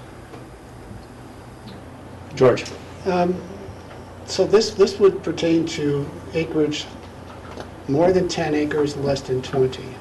It basically actually would make it, the category would then be 10 acres through 35 acres. 10 to 35. We'd get that 25 feet to the midpoint. And then would staff still look at individual site reviews in terms of determining if it's an administrative process in terms of between staff and ag committee, whether it's appropriate for that particular lot to allow that height? Well, it would be subject to either site plan review or a potential exemption from site plan review. If you recall, when we amended the code for ag buildings, we did create certain exemptions for site plan review. And I don't know if I'll hit them all. I might have to have Lance pull out his code. But I know one of the things was that it had to have 1.5 times the required setbacks from property lines. It had to be either not visible or have limited visibility, was generally the language in terms of scenic review. There's a size limit, so anything, I believe it was over the 4,060 square feet, so anything smaller than that had the possibility of being exempt. And anyway, there may be a few others, but so there, 4 or 5 criteria that if you meet them and it's an agricultural building, you could be exempt from site plan review and go straight to building permit. Through the building permit process, the Ag Building Review Committee would look at the permit. Otherwise, if it's not, doesn't meet those criteria and is not exempt, goes through the full site plan review where public notice is sent, and again, the Ag Building Review Committee would look at it during that process, which would be before it goes to permit. Yeah, I would agree with Rachel and Steve. I would like to see this go to all the caucuses. I could just think of one example in my neighborhood with a new barn that's been built as an ag facility, although that piece of property has never been hayed, never been irrigated, probably will never be hayed, will never be irrigated. And the barn went up and it looks nice, but I'm not sure, if they were allowed an additional 5 feet of height, the impact they would have on the neighbors. So I'm a little less certain without hearing input from the caucuses, because as Steve said, this is a request from one individual, and yet again, it's another application where the lot is for sale. So, Rachel? Yeah, a couple of thoughts. When we did this to create exemptions and allow this additional building on a property separate from your square footage in some cases, or some bonus of square footage for the barns, I'd hate to see them become de facto garages, and that they're just really being built to house cars, maybe your lawnmower and a few things like that if you're not really doing ag operations, and ending up being kind of a bonus on your 5750, and you don't need to include a garage in your plans anymore because you're going to park your cars in the barn. And I'm a little concerned about that.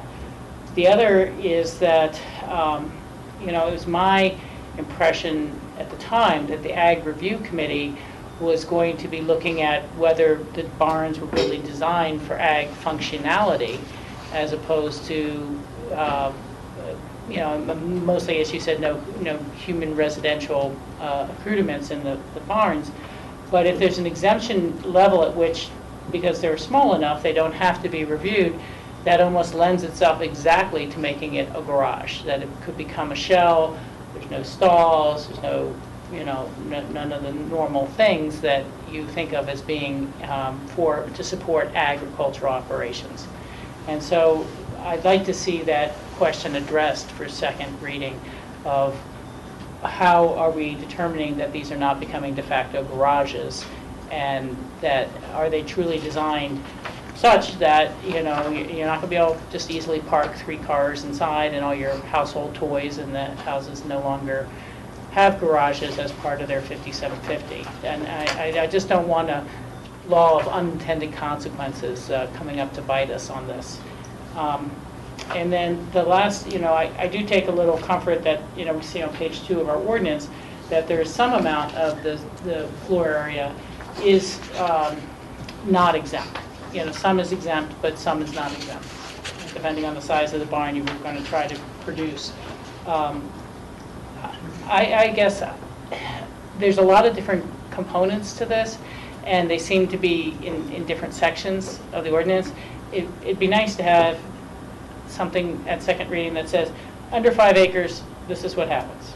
5 to 20, everything from whether it's site plan review, whether it's their ag committee review, and what they'd be allowed, and what the setbacks are and everything. So let's look at the new amendment in context, I guess, of what else, what other reviews will happen for these, and what it does to the reduction of floor area that you would have available under your 5750. But I think that it feels a little disjointed in my understanding. Make sure we're just 100% clear of what we're approving and going forward. To Steve's point, it's not unusual for a code amendment of any sort to be brought by one applicant when they find this either a hole in our code or potential improvement to our code. But the second issue you bring up of whether it's really going to be used for agricultural purposes is very significant to me. Can I respond to Yeah, some go of ahead. those just while I still have them? First of all, on the use issue, the garage question, I mean, that's always been there. And all of these buildings, any building that gets an exemption as an agricultural building has a covenant recorded against it that says it has to be used as an agricultural building.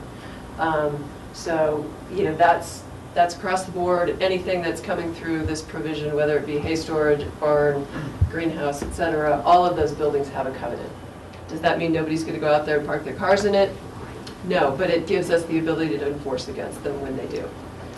So that's been our, you know, our go-to piece of this in allowing this exempt square footage is that somebody has to agree to record something against their property that says this building can only be used for these purposes.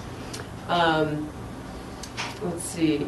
Oh, the Ag Building Review Committee. I mean, even if something is exempt from site plan review and just goes to building permit, Joanna is taking those to the Agricultural Building Review Committee before she'll issue a building permit so they can look at how that building is designed to function.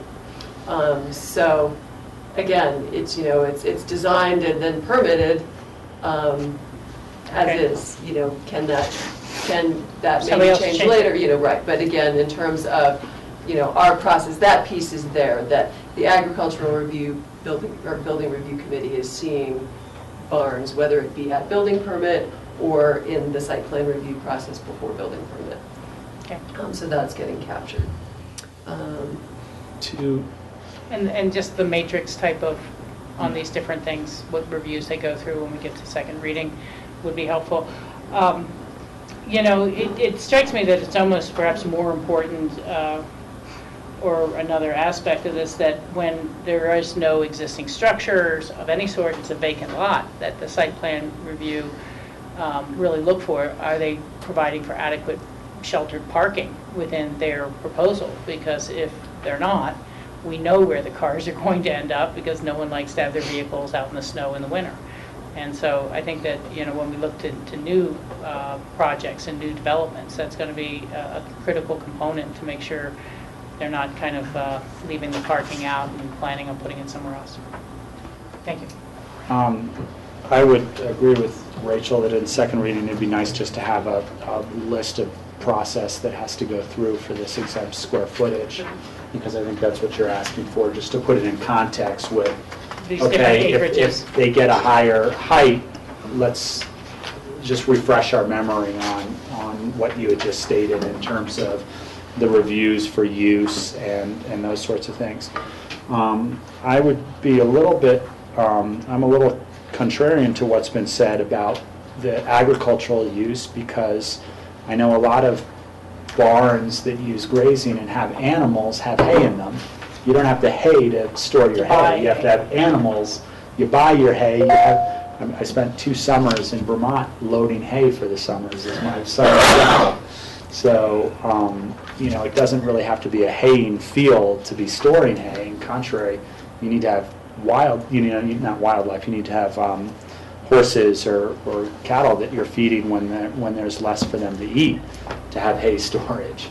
So I don't really understand what agricultural use is having on the property.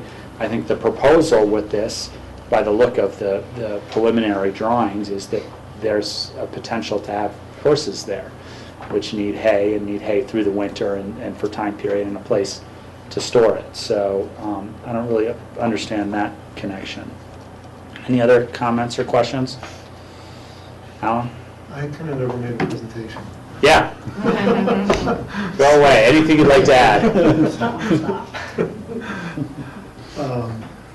Yeah, I mean, just a couple of things. I won't make the full presentation because we've jumped around a bit, but there is a residence on this property, just so you know. And Steve, my mistake. I run by that property all the time. I know that it is actively grazed by cattle, and if I've used the word irrigated meadow inelegantly, please, that's my mistake. That's not my client's mistake. It is grazed by cattle by the ranch. The ranch uses the open space throughout McCabe Ranch for grazing, and you're absolutely correct, the property is soaking wet. That was the major challenge we dealt with when we were going through the house review for this property. We had to find one location that wasn't wetlands. Really what this is all about, we're in a code amendment process because there is no distinct review procedure that we could use to try to get at this issue on a site-specific basis. We thought about actually applying for a variance and saying, let's just deal with it for this property and ask for a height variance for this barn. And with a straight face, I couldn't go in front of the Board of Adjustment and say, I have a hardship. I don't have a physical hardship. I have a client that is looking to build what we think is a very elegant and Western-style barn. And very simply, all we're trying to change here is one threshold in the agricultural building section of your code.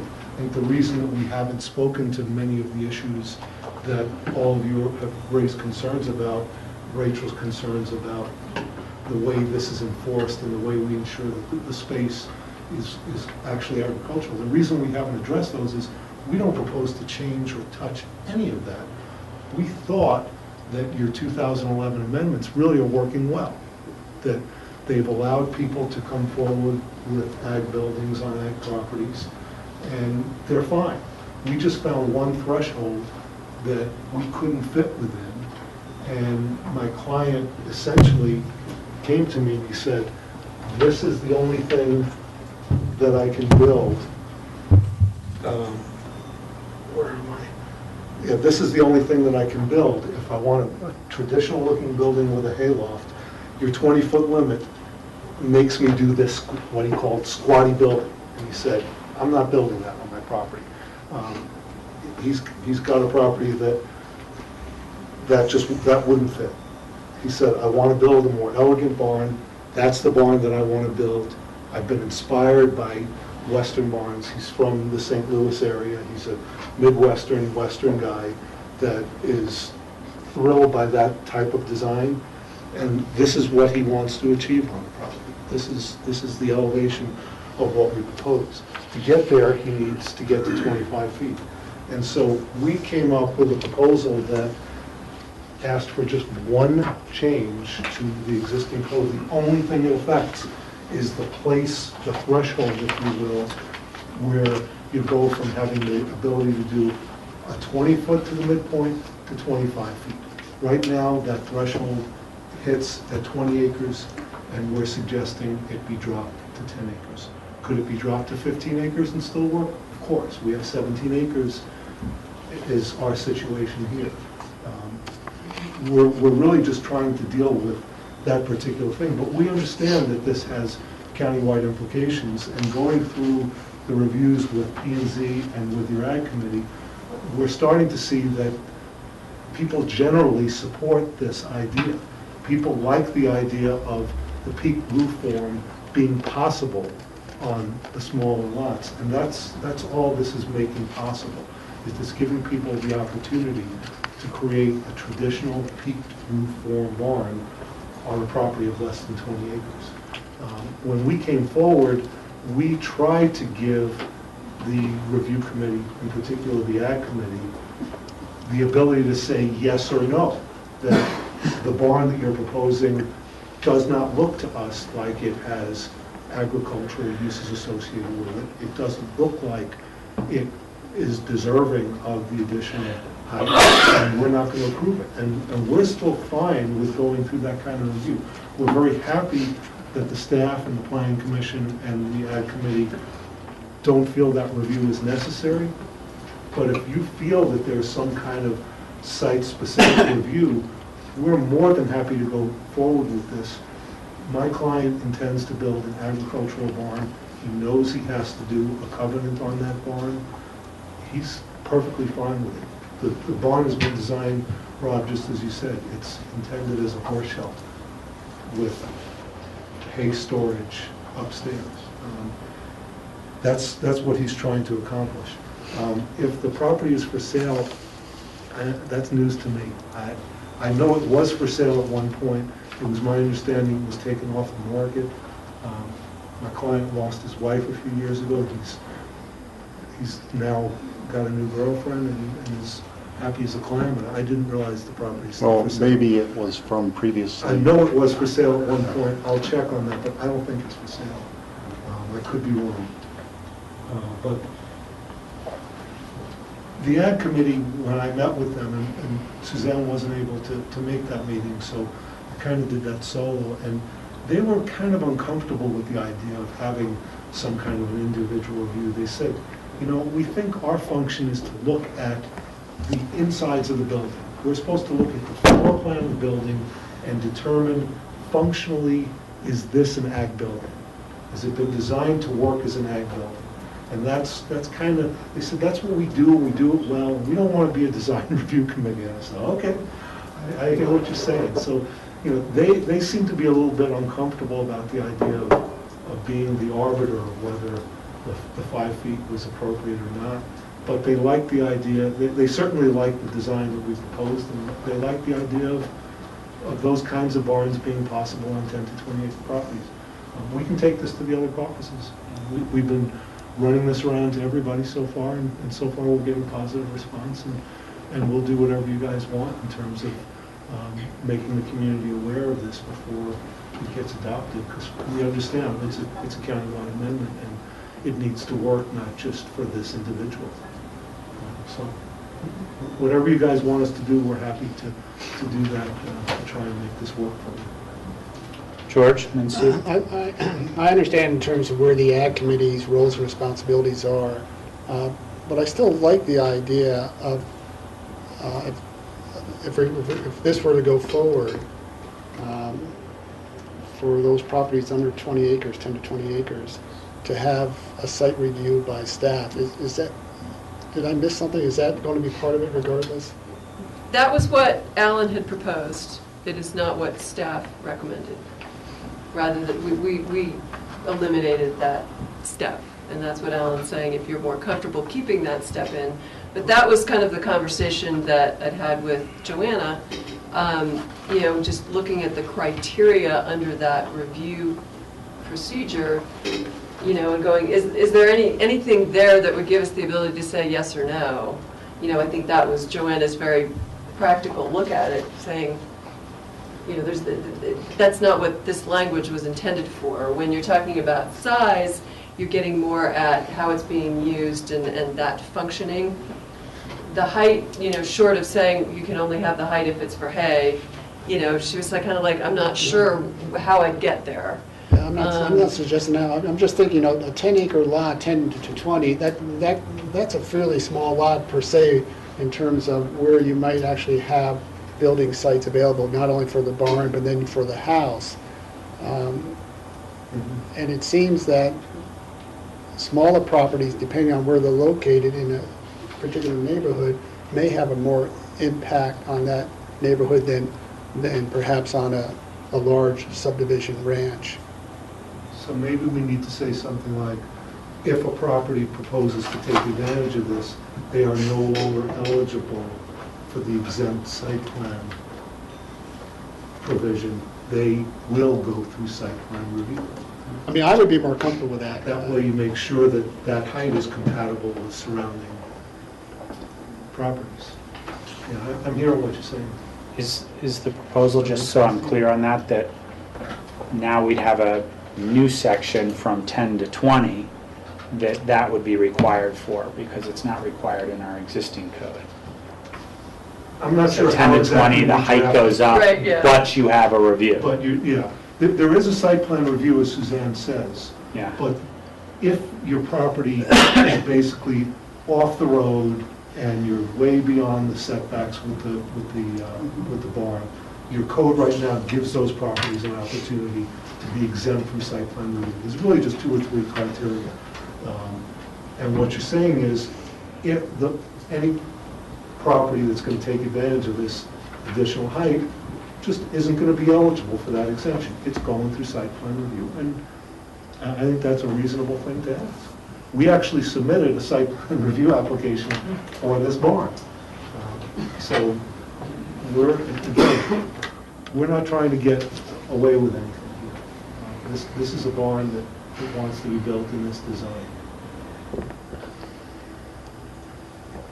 Rob.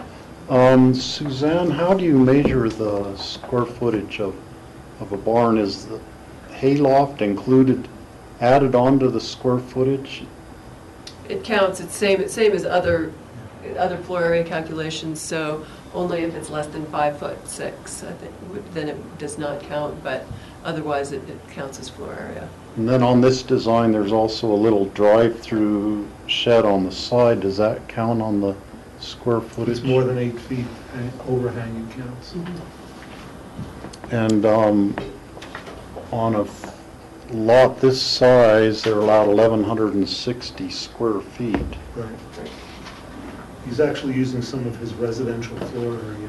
Okay, that is for exempt, so you could build a bigger barn using some of your residential floor area. Yes, he's using some of his allowed residential floor area to build this barn. Okay.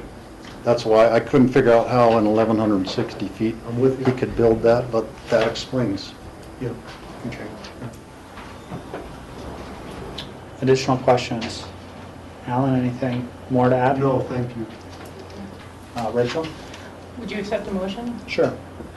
I would move to approve on first reading and move to second reading and public comment the barn height code amendment, conditioned that we take this proposal to the other caucuses, since it will be a countywide change, and that we include site plan review requirements for those individuals requesting the additional 5 feet of height, and that we have a presentation related to, or at least a memo related to how this is enforced and in the future.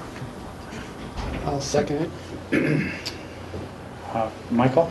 I'll just make a few comments. I've always been skeptical about the proliferation of barns within the time when agricultural production is at a low, I think. You know, it's a rancho deluxe kind of county now, is what it is. So, but we're going through it thoughtfully.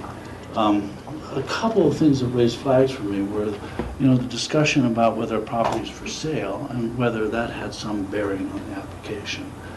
Quite frankly, I don't think it does. I think people can have their property for sale and still request changes, modifications, new buildings, whatever they want, without being essentially impugned for having their property for sale. The other thing that Steve raised was the idea that a code amendment is being put forward under false pretenses. That's Steve's words. I think he needs to apologize for that. I don't know this person, but I'm going to judge them innocent and upstanding before I make accusations like false pretenses. I don't think that is worthy of comment here.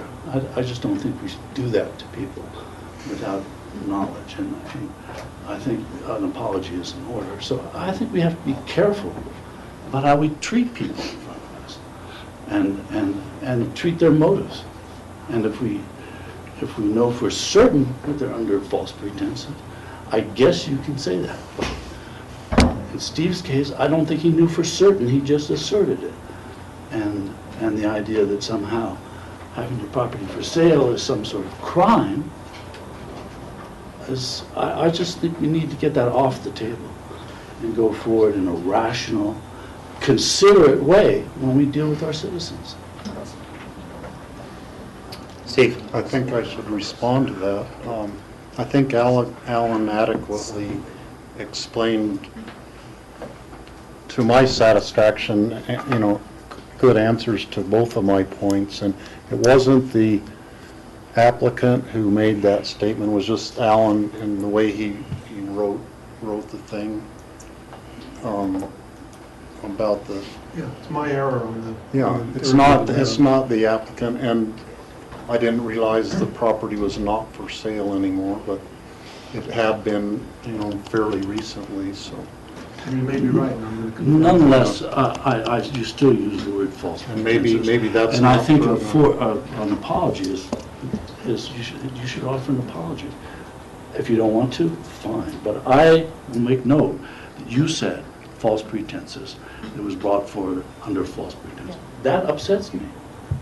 I can understand you being upset, Michael, and I'd have to review the tape to see the exact wording that occurred.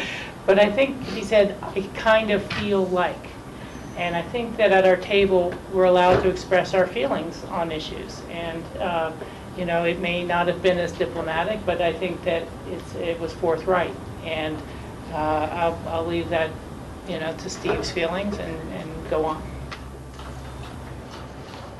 Any other discussion at this, George? I'm just curious, for second reading, if we want to allow time for this to go out to caucuses, for them to be able to respond, typically it's 2 weeks, but is that too short a time from? Right, we had originally set it for the 24th, so probably you'd want to push it to your next meeting, the first meeting in October.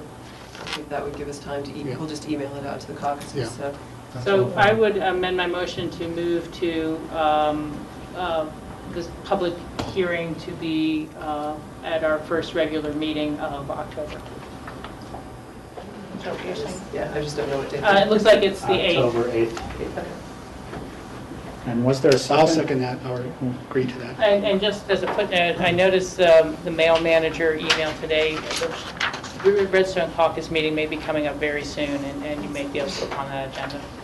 Redstone's tomorrow. Tomorrow. Or you might be able to make them aware of it. Yeah. But by email it works. I mean, that's how that's how many caucuses work in terms of communication by email. So. Sure. Okay. You won't get it on their agenda for a vote, but you'll get a discussion. Sure. And we just have the public hearing on second reading. Any discussion? All those in favor say aye. Aye. Could I do, Rob, just one footnote now that this is done? Just a reminder that this whole barn exemption is up for review next year at this time. When it was adopted in 2011, it specifically said that all provisions would be reviewed in 4 years. So that will be in October of 2015. That went quick. It does go quick. I'm having a good time. 4 years. Can we take a break before we go into the next item? Yeah. Fair enough, and I'm going to leave. 2 for 2. See ya. All right now. Let's come back at 2:30. Yeah.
It always helps that decision-making process. Well, it did last.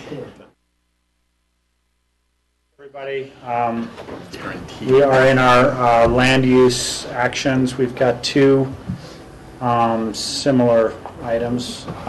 They're both takings determinations for the GSS property. Great. And as you said, there are two of them. There are two separate resolutions in front of you, but I'll lump them together for purposes of presentation just because the issues are the same. So one is the very recent denial of the proposed site plan with the driveway across the Holloway property. The other takings in front of you is the denial for the driveway that came up the front side of the property. And so if you want just to get oriented again, here's the property, Woody Creek Road coming through, the Holloway is over on this side. So the driveway that was denied last year and the takings has been pending since that time comes up this front side, directly off of Woody Creek Road. The driveway denied last meeting, so two weeks ago, came up here off of the onto the Holloway property and up, curved up back into here and came into the property. So the activity envelope for the property is up in here below the Salvation Ditch. But so both denials are based on the denial of access to the property. And the request in front of you is relates to a finding of a takings based on the denial of those two applications. Some additional information was submitted by Jim Curtis that I emailed out to you, I think on Monday, which responded to the specific standards in our application manual for takings. Did everyone get that information? Okay, great. So just wanted to make sure you had that. And I don't think I really have anything else to add. If it helps, I did pull up the other graphic too that showed sort of all of the various access points that have been looked at over time, but that's probably more pertinent depending what happens today. Questions, George? So, Suzanne, based on our past actions in terms of our denials of the two proposed driveways for access, if we determine it is a takings, then the next step would be able to go back and review one or both those driveways again with remediation? Right. I mean, essentially, if you find that the denials are a taking, then the step is usually to direct staff to come back with remediation for that taking. At that point, you would look at the alternatives that have been proposed. I think you discussed last time the possibility of we have scheduled a site visit, but go out and look at all of the alternatives that have been considered through this whole process, and from there start to come up with. So it doesn't preclude any previous decisions in terms of access. Correct. Correct. I think you have the opportunity to look at all potential access to the property. Thank you. Other questions?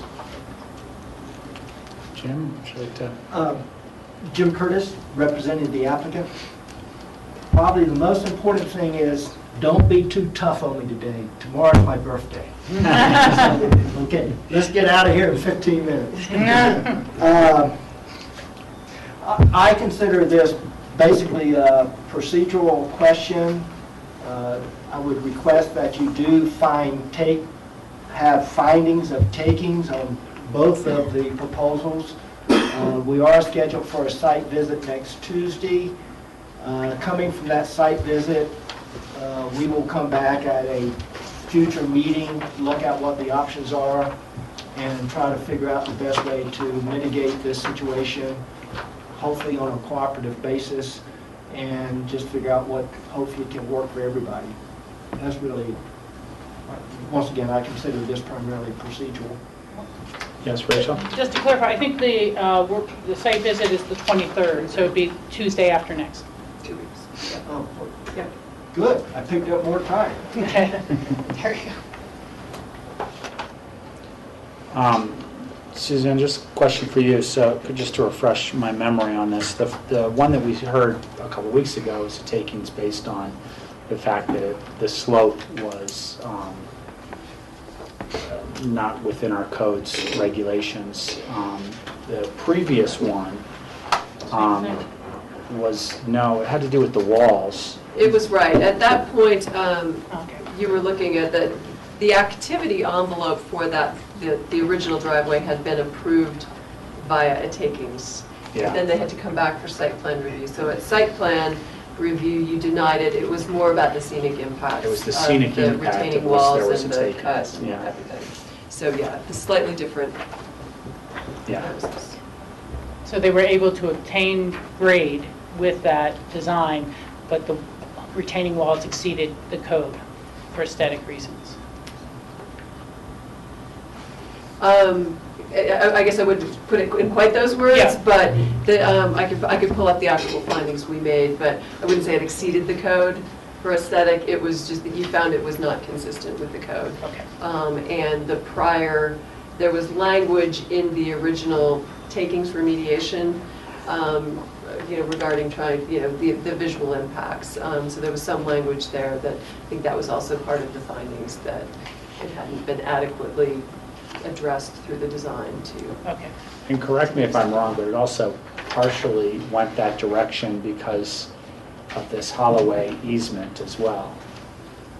The issue of the possibility of an alternate access came up during those hearings. Yeah. It was not really part of the denial was made based on the merits of the application in front of you. Yeah. And it doesn't reference the other easement. Again, at that point, that had not really been investigated. And I'm trying to refresh my memory. Yeah, because no, it was a definitely year that. plus ago. And The issue came up, that was when it was first raised and then determined that there was an easement. So that's what then triggered this next step of the next application, investigating the possibility of access on that side. Jim, does that seem correct to you? Sure, it all kind of runs together, doesn't it? It does. Well, I only got the second act, so Okay. second and third and fourth act, I guess, but I didn't get the first act. Yeah, yes, and as I mentioned before, any access to this property will have to cross 30 and 45% slopes. So, I could quibble with the terminology on the prior takings, but it's not worth it. So I will refer to Suzanne. So there were beyond 35 Oh, degree yes. slopes on that access as Any- well. Right, yeah, any yeah. access. That was the Yeah. initial denial of the activity envelope of the driveway was based on slopes. I just want to make sure we're clear on why we're doing this, because we've been continuing this item for quite some time to wait for this other direction, and it's certainly gone out of my head a little bit. Yes. Any other questions? Steve? What is the procedure for determining a takings? I don't see an exact resolution. There is not a resolution attached to this. Basically, as the language from the code about determining whether there is a taking is provided here. If you make that determination today, that there has been a taking, then you give direction to staff to come back with suggested, your direction for, what remediation might be on this property. In this case, I think that's not specific at this point because you want to look at the driveway alternatives again. But so the resolution will come when there is a remediation that is approved by the board. Okay.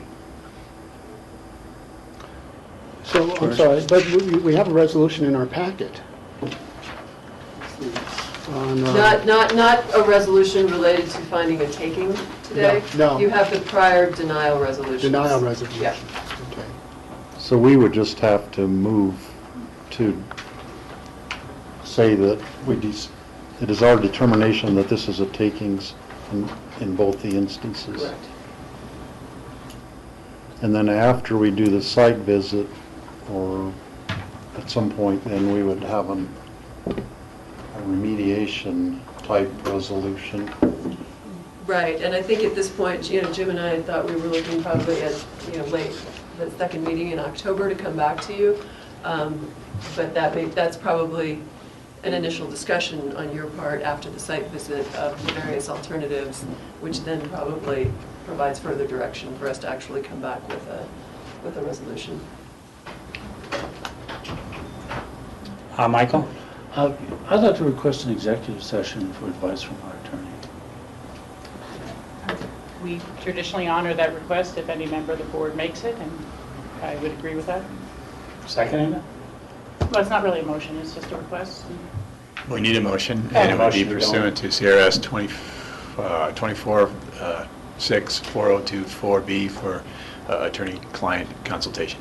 I move for an executive session under the terms that John just outlined. Second. Any discussion? All those in favor say aye. Aye. Give us a few, we'll be back.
We're back on the GSS I make a properties. motion to go out of exec session. Oh, call. Second. All those in favor say aye. Aye. We're back for our GSS properties takings determination discussion. Any further discussion, or? Would you accept the motion? Yeah.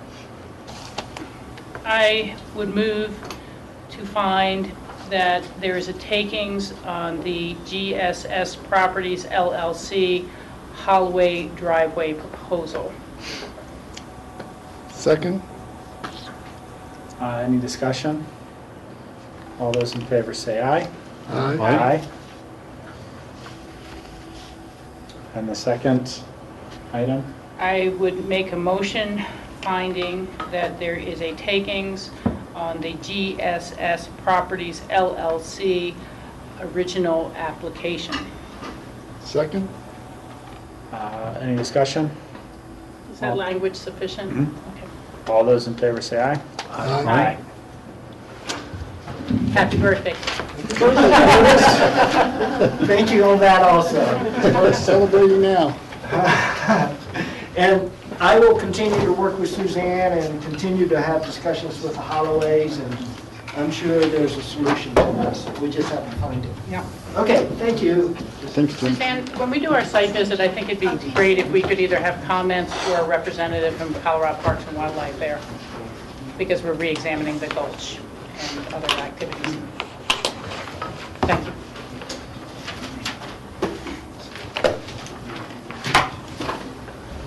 And John was here. Did he just step outside? John Wilcock?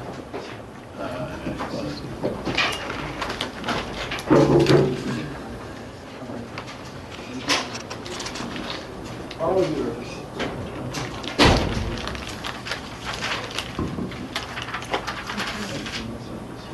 I'm up, right. Get that. Great.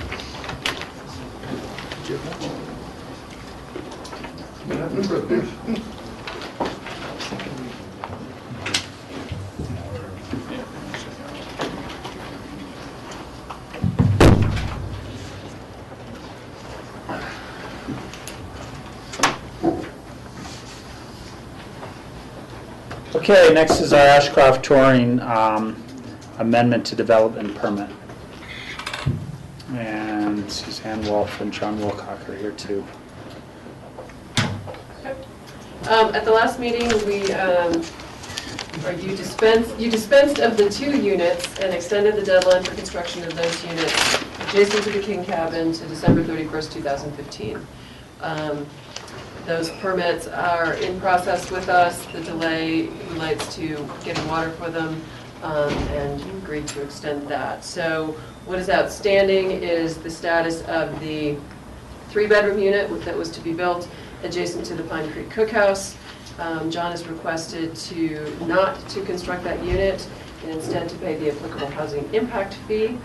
The Forest Service does not want to see that unit built on forest land, and so they had obviously support this request. The Housing Office did not support the request, and we had a few motions at the last meeting that ended up 2-2 and failed. I did in the memo try and address, there were a couple of requests for additional information. One was a little more background on the approval for the cross-country ski huts. So hopefully that was helpful in terms of that piece to amending the master plan, and then the matrix trying to show how the housing mitigation has changed from that initial 2001 master plan to what was approved in 2011, which included the mitigation for the huts, and then the currently proposed change to the mitigation. So I'm happy to address those in more detail if you'd like, but otherwise I think we're here with a 5-person board to see what happens. Rachel. Yeah, I just want to thank you, Suzanne, for putting this information in this format. It really gets hard to read numbers in a paragraph form. It seems like a math algebra problem you're trying to reformat after you read it, so this was very helpful. Thank you. George. So I argued last time that we have a payment in lieu option. It's not perfect, we understand that. We want to address it, and we will at some point. But is it fair for an applicant who is in the process of addressing these mitigation needs, is it fair to hold up that application, deny that application to use one of the options while the board decides how and when they're going to change the current code and formula? And I would suggest it really isn't fair. We have, what we have is a current code, a current formula. It's not perfect. We are going to address it, but we have an applicant before us that has utilized that option twice previously and has been granted that by past boards. So again, for me, it's really sort of a question of fairness to the applicant on this. Yes, Rachel? Yeah, and I'll just restate my concerns, and we'll come to a vote. You know, it's kind of what we do. You know, on our most recent break, I just went over to the Locals Corner and got a soda and some nuts, and ran into someone I know in line, and they chatted about the summer for a minute, and then said how busiest ever, so busy, couldn't believe it. But then he goes, but can you imagine how much trouble we're having with housing? And that have you seen the papers lately? It's $1,800 for a 2-bedroom. How can anyone work and live for that, you know?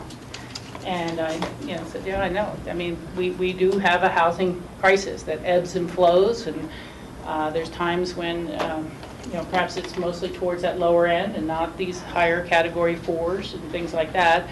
But I think we do continue to have a tremendous housing shortfall. And my concern was and remains that if we look at the 2014 proposal at the bottom of our spreadsheet, we're going to see that 60% of the housing for this operation is going to have been payment in lieu. And potentially some, once the conversion of the cabins occur, would happen in person, and these other 2 units when the water is available. I'm just concerned that it's too much payment in lieu for the total number of employees that needed to be mitigated, and that it's as hard to find for us to find a place to make housing happen as it is for anyone else. And I know what you're talking about, fairness, George, but I think there's another side to that, and that is we have been requested year after year after year since that 2001 master plan was first approved to extend the requirements being fulfilled. And we've been accommodating, and we've been supportive of Ashcroft and its proposals and its ability to operate. And that's why at this last meeting we went ahead and made sure that deadline was extended. There was no question about their being operating for this winter or anything like that. And so I just do have concerns that at a certain point, and there were opportunities that we as a county took advantage of during our efforts at affordable housing to buy down units. We bought down a unit or 2 at the Airport Business Center and right in town properly. And I had requested that we have, and it may have not been Suzanne, it may have been through John Peacock, a list of the housing units that we were able to purchase over this past 3-year period and the prices we paid. And it just seemed to have gotten lost somehow that if you buy a unit for $450,000 and turn around and resell it for a category price or rent it at the category price, you own that asset. It goes forward. It's it's not the full $400,000 a unit cost. It's the difference between its cost and buying it down to a category to sell, or again to rent at a reasonable level and can maintain control of the asset. So it's just been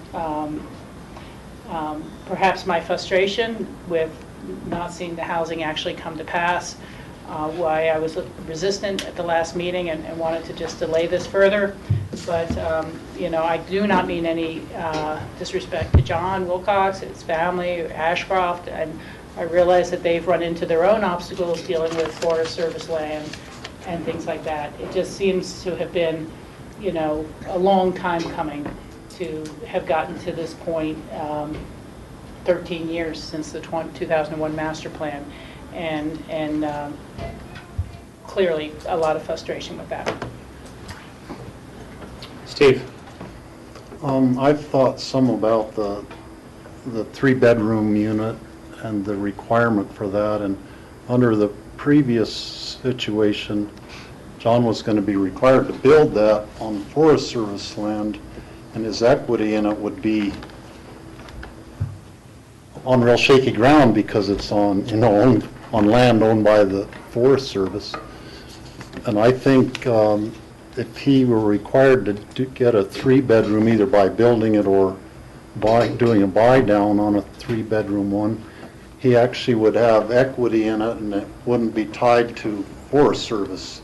And I think that would put him on a much stronger position with the bank in terms of getting a mortgage to do that. Because you don't have the federal government as a partner in the situation, and he has good, more stable, long-term equity in it. So I still continue to agree with you, Rachel, that should be the way that we go.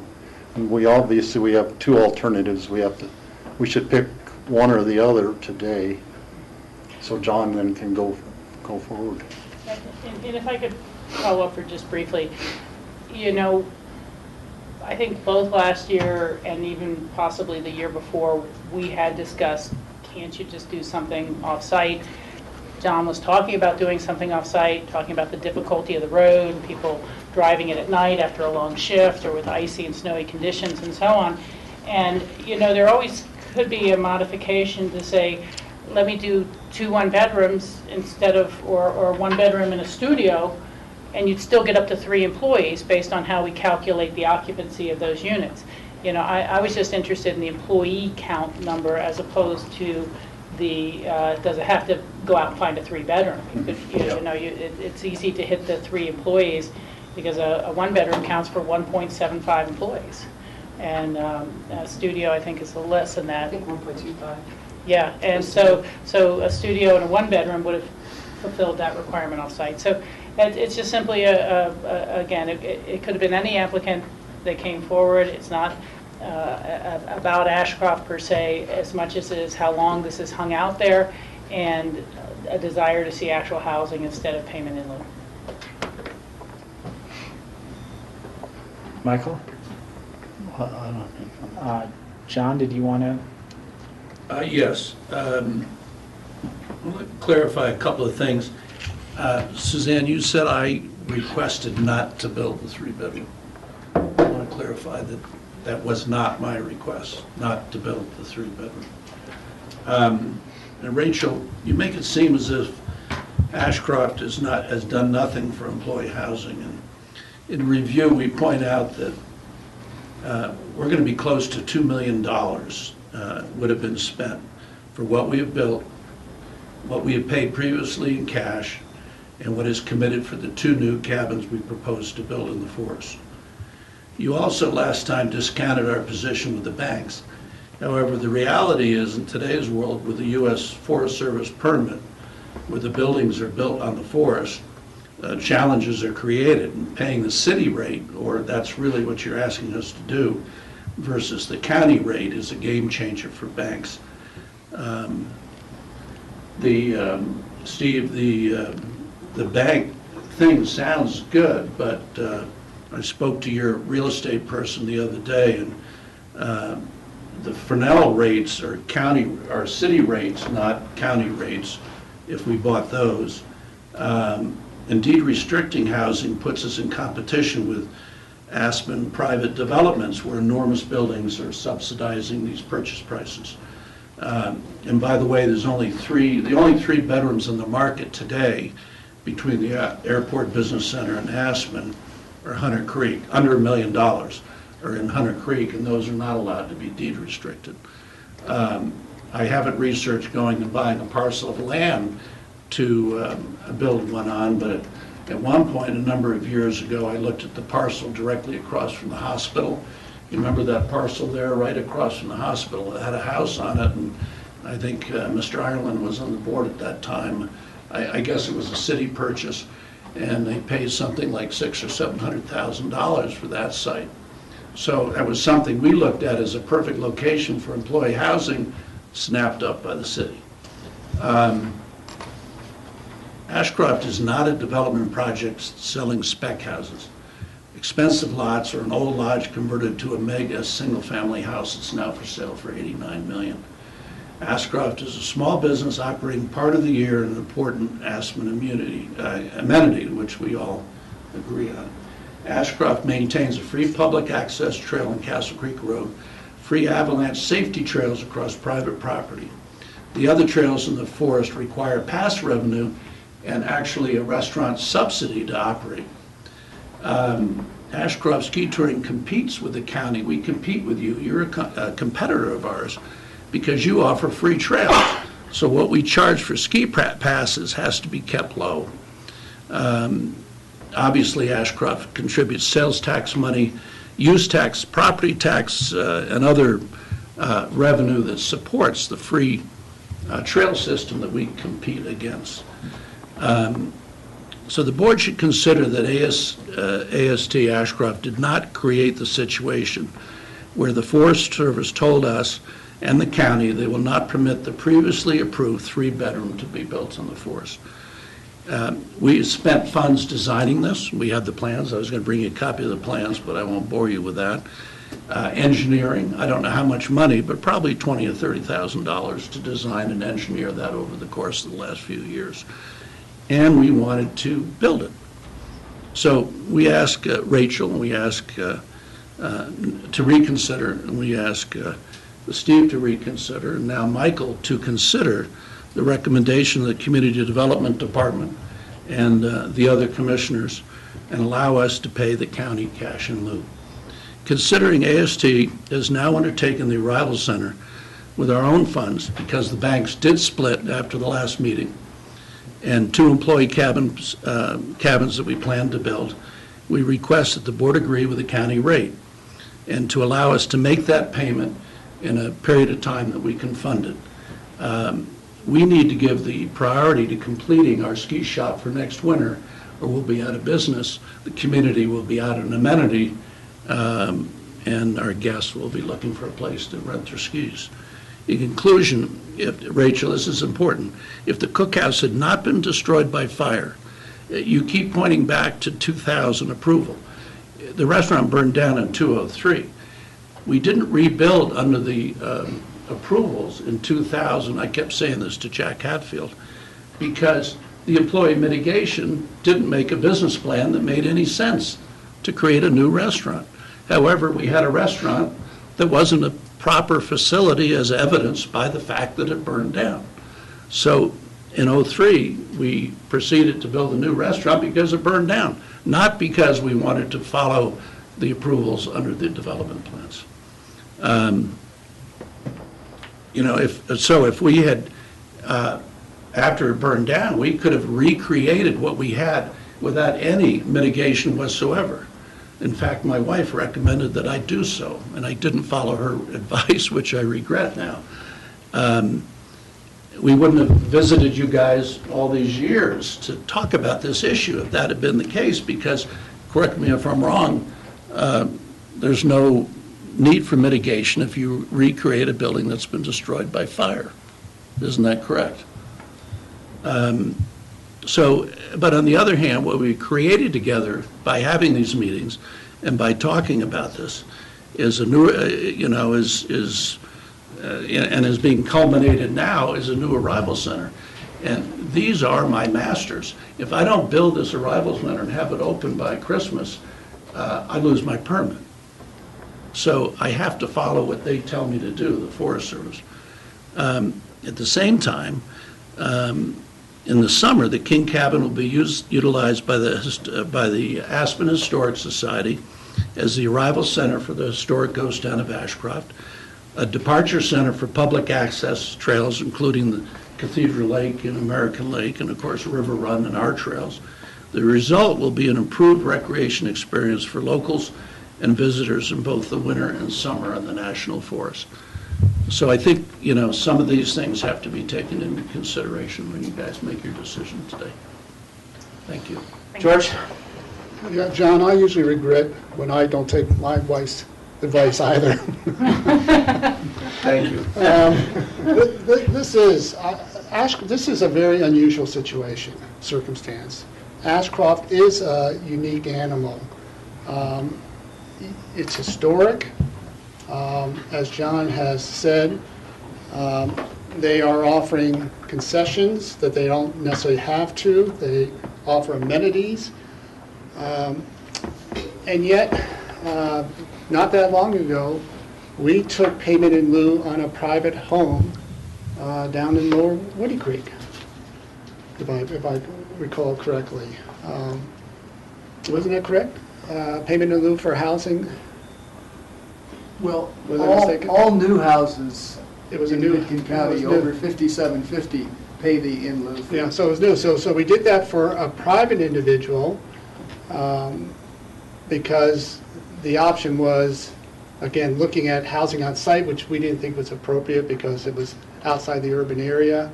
And we had these discussions in terms of purchasing within the UGB or payment in lieu, and we granted the payment in lieu on a formula. And that, I think from that discussion, we started to look at trying to address a new formula.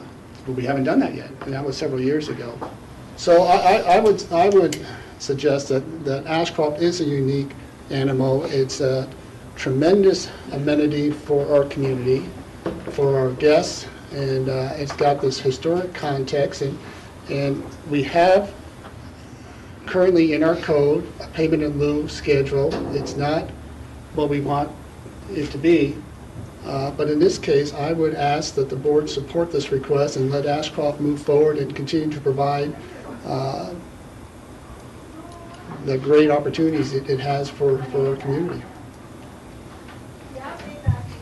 Rachel? Yeah, I have a question for staff. When the old cookhouse burned down and the new plan was approved for the new cookhouse, was there credit for the old footage in terms of what created the new affordable housing requirement? You know, I know there's credit often given for the size of a facility when a facility expands through demolition and things like that. My understanding, I'd probably have to go back, but that when the master plan was approved, that would have been factored in. And some of the 16.4, I think, actually came from prior commitments for housing that had not been fulfilled. So that was, you know, the number was larger than just replacement of the cookhouse. So I think that was factored in already. And so, I mean, Okay. whether they had opted to demolish and replace the cookhouse or were forced into it, you know, that didn't change the mitigation that was required. Right. I just wanted to make sure that was clear on the record because it's just part of the process of any process. And, you know, George, both you and John make compelling case on this, and I realize this is more unique than a standard subdivision or process. As I've said before, it's been a long journey and a lot of frustration on that lack of housing, and pretty much annual hearings over the past 7 years I've been on the board about why we need to extend and why the housing isn't happening yet. But I will bite hard and support this if George makes a motion. I'll accept the motion. I'm in favor of this as well because of what I stated before. I think those are our mitigation fees. I think the community benefits to having something of that nature in our community is phenomenal, and I do think we need to review our mitigation fees. I don't think, even if we did do what was proposed to us several years ago of a defensible fee that is a exact replacement cost, I don't think we would be charging 100% of it. And I would hope that we would start somewhere near where we are so that the economy would allow for that from other things. There are businesses that just would not exist if it were 50, 60, 70% of what that real cost is. But that's another discussion for another day, and I do believe that discussion is worth having, and I do believe that perhaps it's not where it is today, but we are where we are today with that fee. And that's basically where my decision lies. Not the last discussion we had with John, but the one before that, when we had first heard that the 3-bedroom wasn't going to be allowed to be built, that's when we really had a long discussion, and really we came up with options for John, and one of those options was lieu and fee, and we moved forward with that at that point, or so I had thought, but here it is again. So my question is the motion go with this resolution that's in our packet? Or is Yes, that I think different? you do need to discuss, I mean, I don't know, John didn't suggest a deadline. timing. Well, yeah, timing is the, I think, outstanding piece. But this resolution, even though it says 2011 at the top, which is an error, you know, it's So as part of that resolution, do we need to look at a payment schedule to place in that resolution? I Or should we think you consider want that? either a deadline or something to, right now, there's a September 30th deadline that was kind of a placeholder, but I think that's still to be discussed, Right. what that would be. I think the end of the winter season might be a reasonable deadline. any thoughts? That seem to work for you, John? March. The end of the season? Yeah, that'd be good. I'd say the end of April, just to make it clean, because the winter season can go into April. End of April, okay, so, again, I could read this resolution with that amendment, and that would suffice. So I would make a motion to approve the resolution of the Board of County Commissioners of Pickens County, Colorado, approving an amendment to the employee housing mitigation requirements for the Ashgrove Ski Touring Area Ski Rec Master Plan, utilizing payment in lieu to be completed by the end of April 2015. Second. We have a first and a second. Any discussion? Steve? I just wanted to comment that I think it's unfortunate that the Forest Service didn't support doing the unit on Forest Service property, because no matter what now, it puts employees out on the road sometimes in the dark after working a long day, and roads might not be in the best condition, and that's an unfortunate situation that's beyond our control. Further discussion? This is not a public hearing. All those in favor say aye. Aye. Opposed? None. Thank you. Thank you. Good luck with the winter season. We are now into our open discussion. Do we have any items? Do we have any items by the board for open discussion? Yeah, I have a brief update for the board. I got a call from Ginny Pinchino with CCI this morning. They always kind of do a little heads up and talk about the proposals that we had put forward.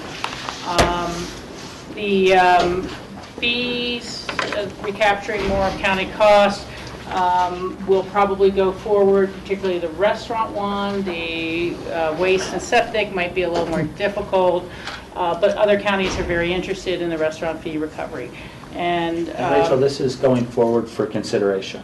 well, the process is that on the Friday the 12th, CCI is going to sort them into what they call 2 tiers. And tier 1 is to try to find a sponsor and create legislation. Tier 2 is kind of how we can handle it for another track, maybe administrative policy changes or working with another coalition or something like that. So we'll be doing the sorting this time. Gotcha. October 3rd will be a final vote on the actual legislative agenda, and things that have generally been sorted into Tier 2 don't get discussed in the classic sense, but I guess there's always a possibility that they could decide to drop something from tier 2 as well. Okay. So she said that, the fees, restaurant fees particularly, has always been an interest in that. Well, I don't know how far it'll go, but they've talked to the Restaurant Association quite a bit, and, they put it off last year on the Restaurant Association's behalf, and now they kind of know something's going to come back this year. So we'll see where that goes, but that's very likely to go forward.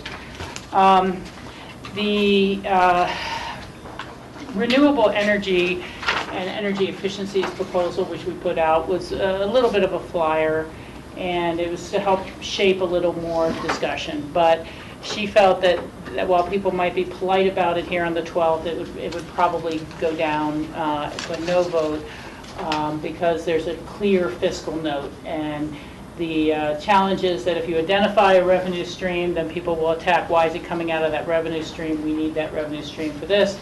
If you just say it's the general fund, well, we don't want it out of the general fund either because it's a little too ambiguous and something else might not get funded.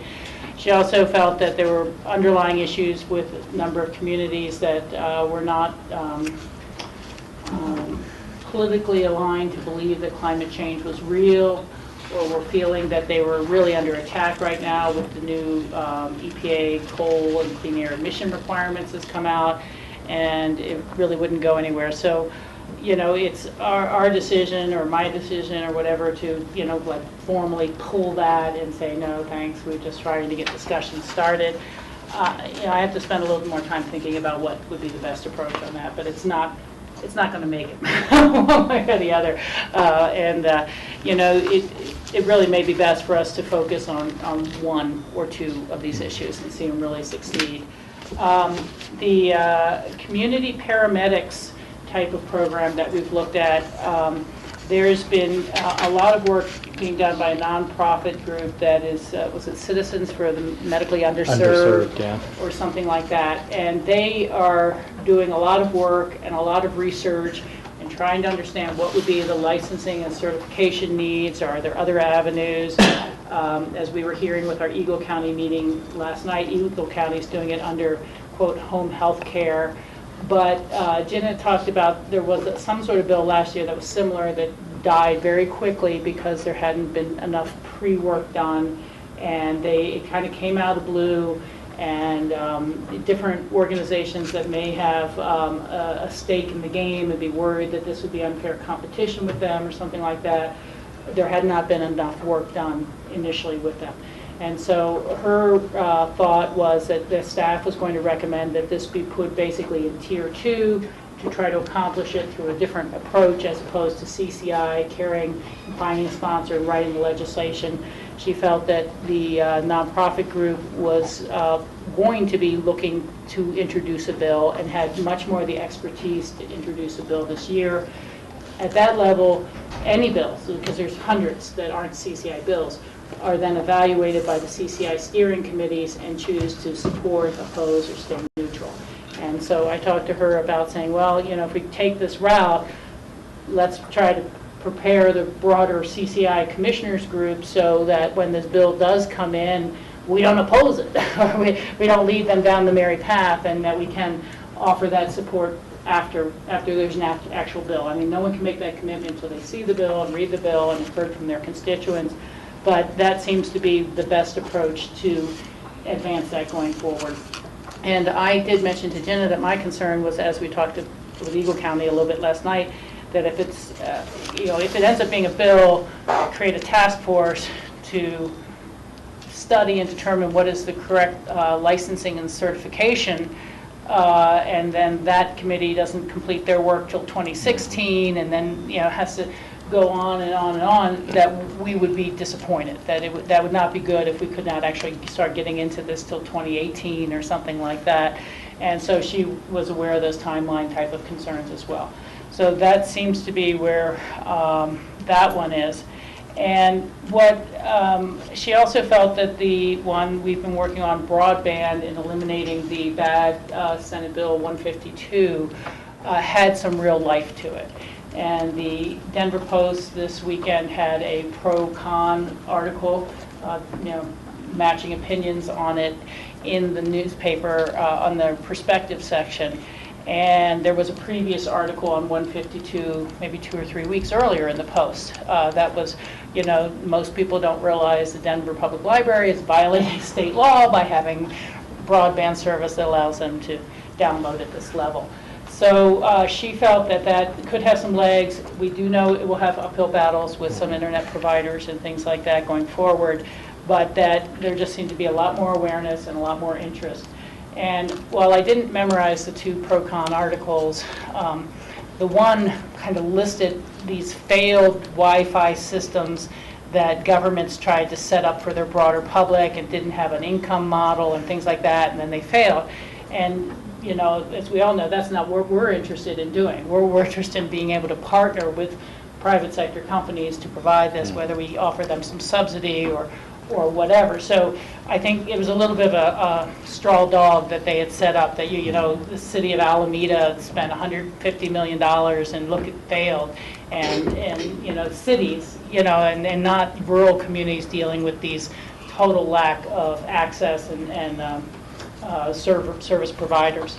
So 152 is really going to be our strongest and perhaps most important to us this year of bills that we had introduced, and has good potential to go forward. So that's kind of the update on where those are and where I'll try to help steer them at this Friday's meeting. I would like it if our staff can, you know, make 30 copies of that post-pro-con article, and maybe the search and find the previous article about the issue, so that we have some handouts to give people and to kind of do a little adjunct to our, you know, initial little form that we sent in. And I think that that could be helpful. But you know, a lot of the counties, when they're really trying to get a proposal supported by the group, they try to push it. And the one last thing is, it was not coming from Pickens County, but it was the key issue for CCI last year, was the tax increment financing used through urban renewal authorities for blighted areas. And you know, Vail is one of the best examples, where some of their very largest hotels, new hotels, were all built under this sort of program. Tax increment financing takes your assessed value, and I'll have John jump in if I get it wrong, but takes your assessed value before the construction, and then the assessed value after the construction, and is able to use the property tax increase that would occur because of the increase in value to pay for public improvements that are necessary for the project. The problem is that it really just then cuts into the county budgets, special district budgets, school district budgets, because they don't see the natural inflation that would occur in those properties, even though demand might have been pretty heavily increased by the development. And others, on a philosophical level, see it as, you know, development not really paying its own way, and saying, you know, we'll do this big development, who knows what profit we're going to make, but the public is going to make the sidewalk, curb and gutter, drainage, you know, road access improvements, so that it enables our lot to be developed. And it's kind of like, well, why aren't you paying for that yourself? And especially when it comes out of a larger countywide budget to make those improvements, as opposed to the municipalities. The concern has always been twofold. One, the municipalities really don't have to put anything in. They put in a teeny bit of their property tax, but if it's similar to the city of Aspen, property tax is, you know, small. 3% of their overall budget, 5% or something like that. So it's not nearly the haircut that it is to counties and special districts. And the special districts and school districts particularly don't have sales tax. They don't have anything else except for that property tax. And the second real downfall that we've seen is that the counties have no seat at the table.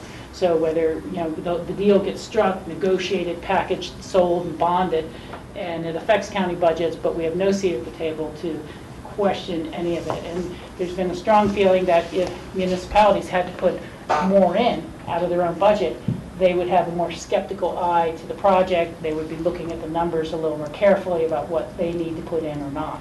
And so that bill did make it last year to the governor's desk, and then it was vetoed by the governor.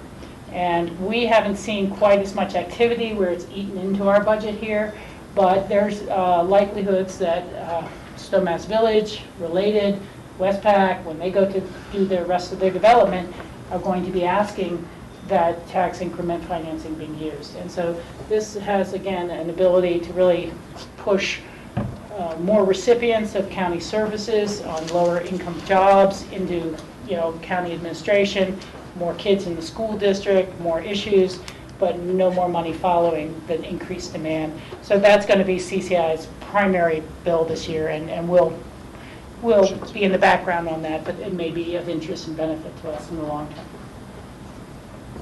So that's my update. Sounds good. Well, I'm just curious, given our extreme weathers in Colorado, what counties don't believe in climate change? I mean, I would think even the Pharaoh, when Moses gave the Pharaoh all the plagues, he was probably even thinking of climate change. I think it's a red-blue issue. Unfortunately, it's become very politicized, and it's much more about political posturing, and I've seen climate change used more as it's become a matter that's almost of religious belief. Yeah, you're either a believer or you're not a believer. Right.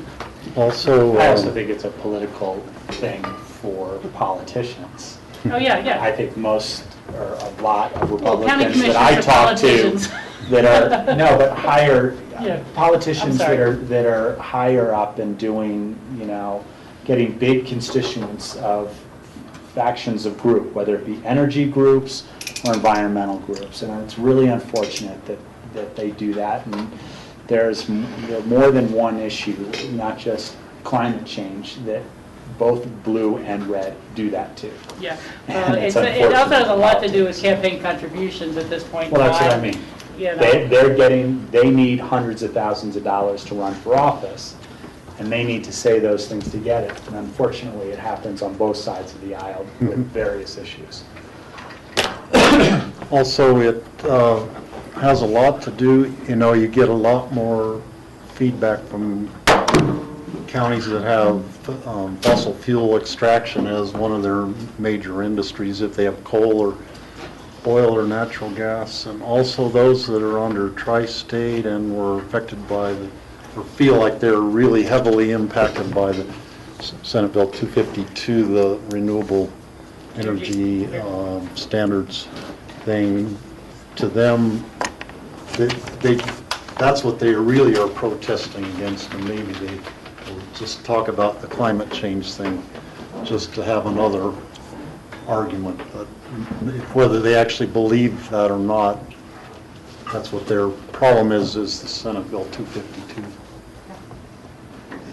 John. Rob, I just note one thing for the board. If we recall last year, we had one bill that was actually relatively uncontroversial, and that required a lot of time, I think, from the board time as well as staff time.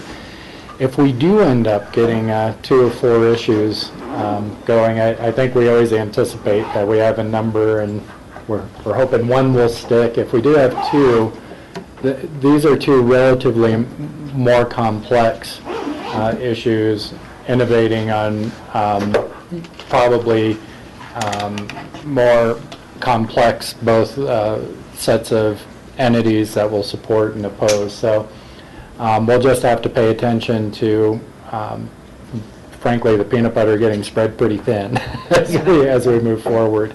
But one of the things that I think we need to utilize with that is the bill that we pushed through last year was unique to this county. Mm-hmm. So we didn't have other counties taking the ball with us. Mm-hmm. We will, although there is going to be opposition to these bills, if 2 of them go forward or 1 or whatever. So there will be work involved, but we will have alliances that we did not really have, right? To any significant level with the Independence Pass bill. And that's something as we're advocating within CCI. I think it's good. It's great if we can play a leadership role, and we're going to need that help, and we're going to need, particularly if we have some of the larger counties supporting, they tend to have a deeper bench in terms of doing the analysis and that sort of thing. So we can identify those coalitions, that will be outstanding, because it sounds like 2 of these have a pretty good chance of moving forward. Would you accept a motion to adjourn? I will. Motion to adjourn, second. All those in favor say aye. Aye. Thank you, everybody.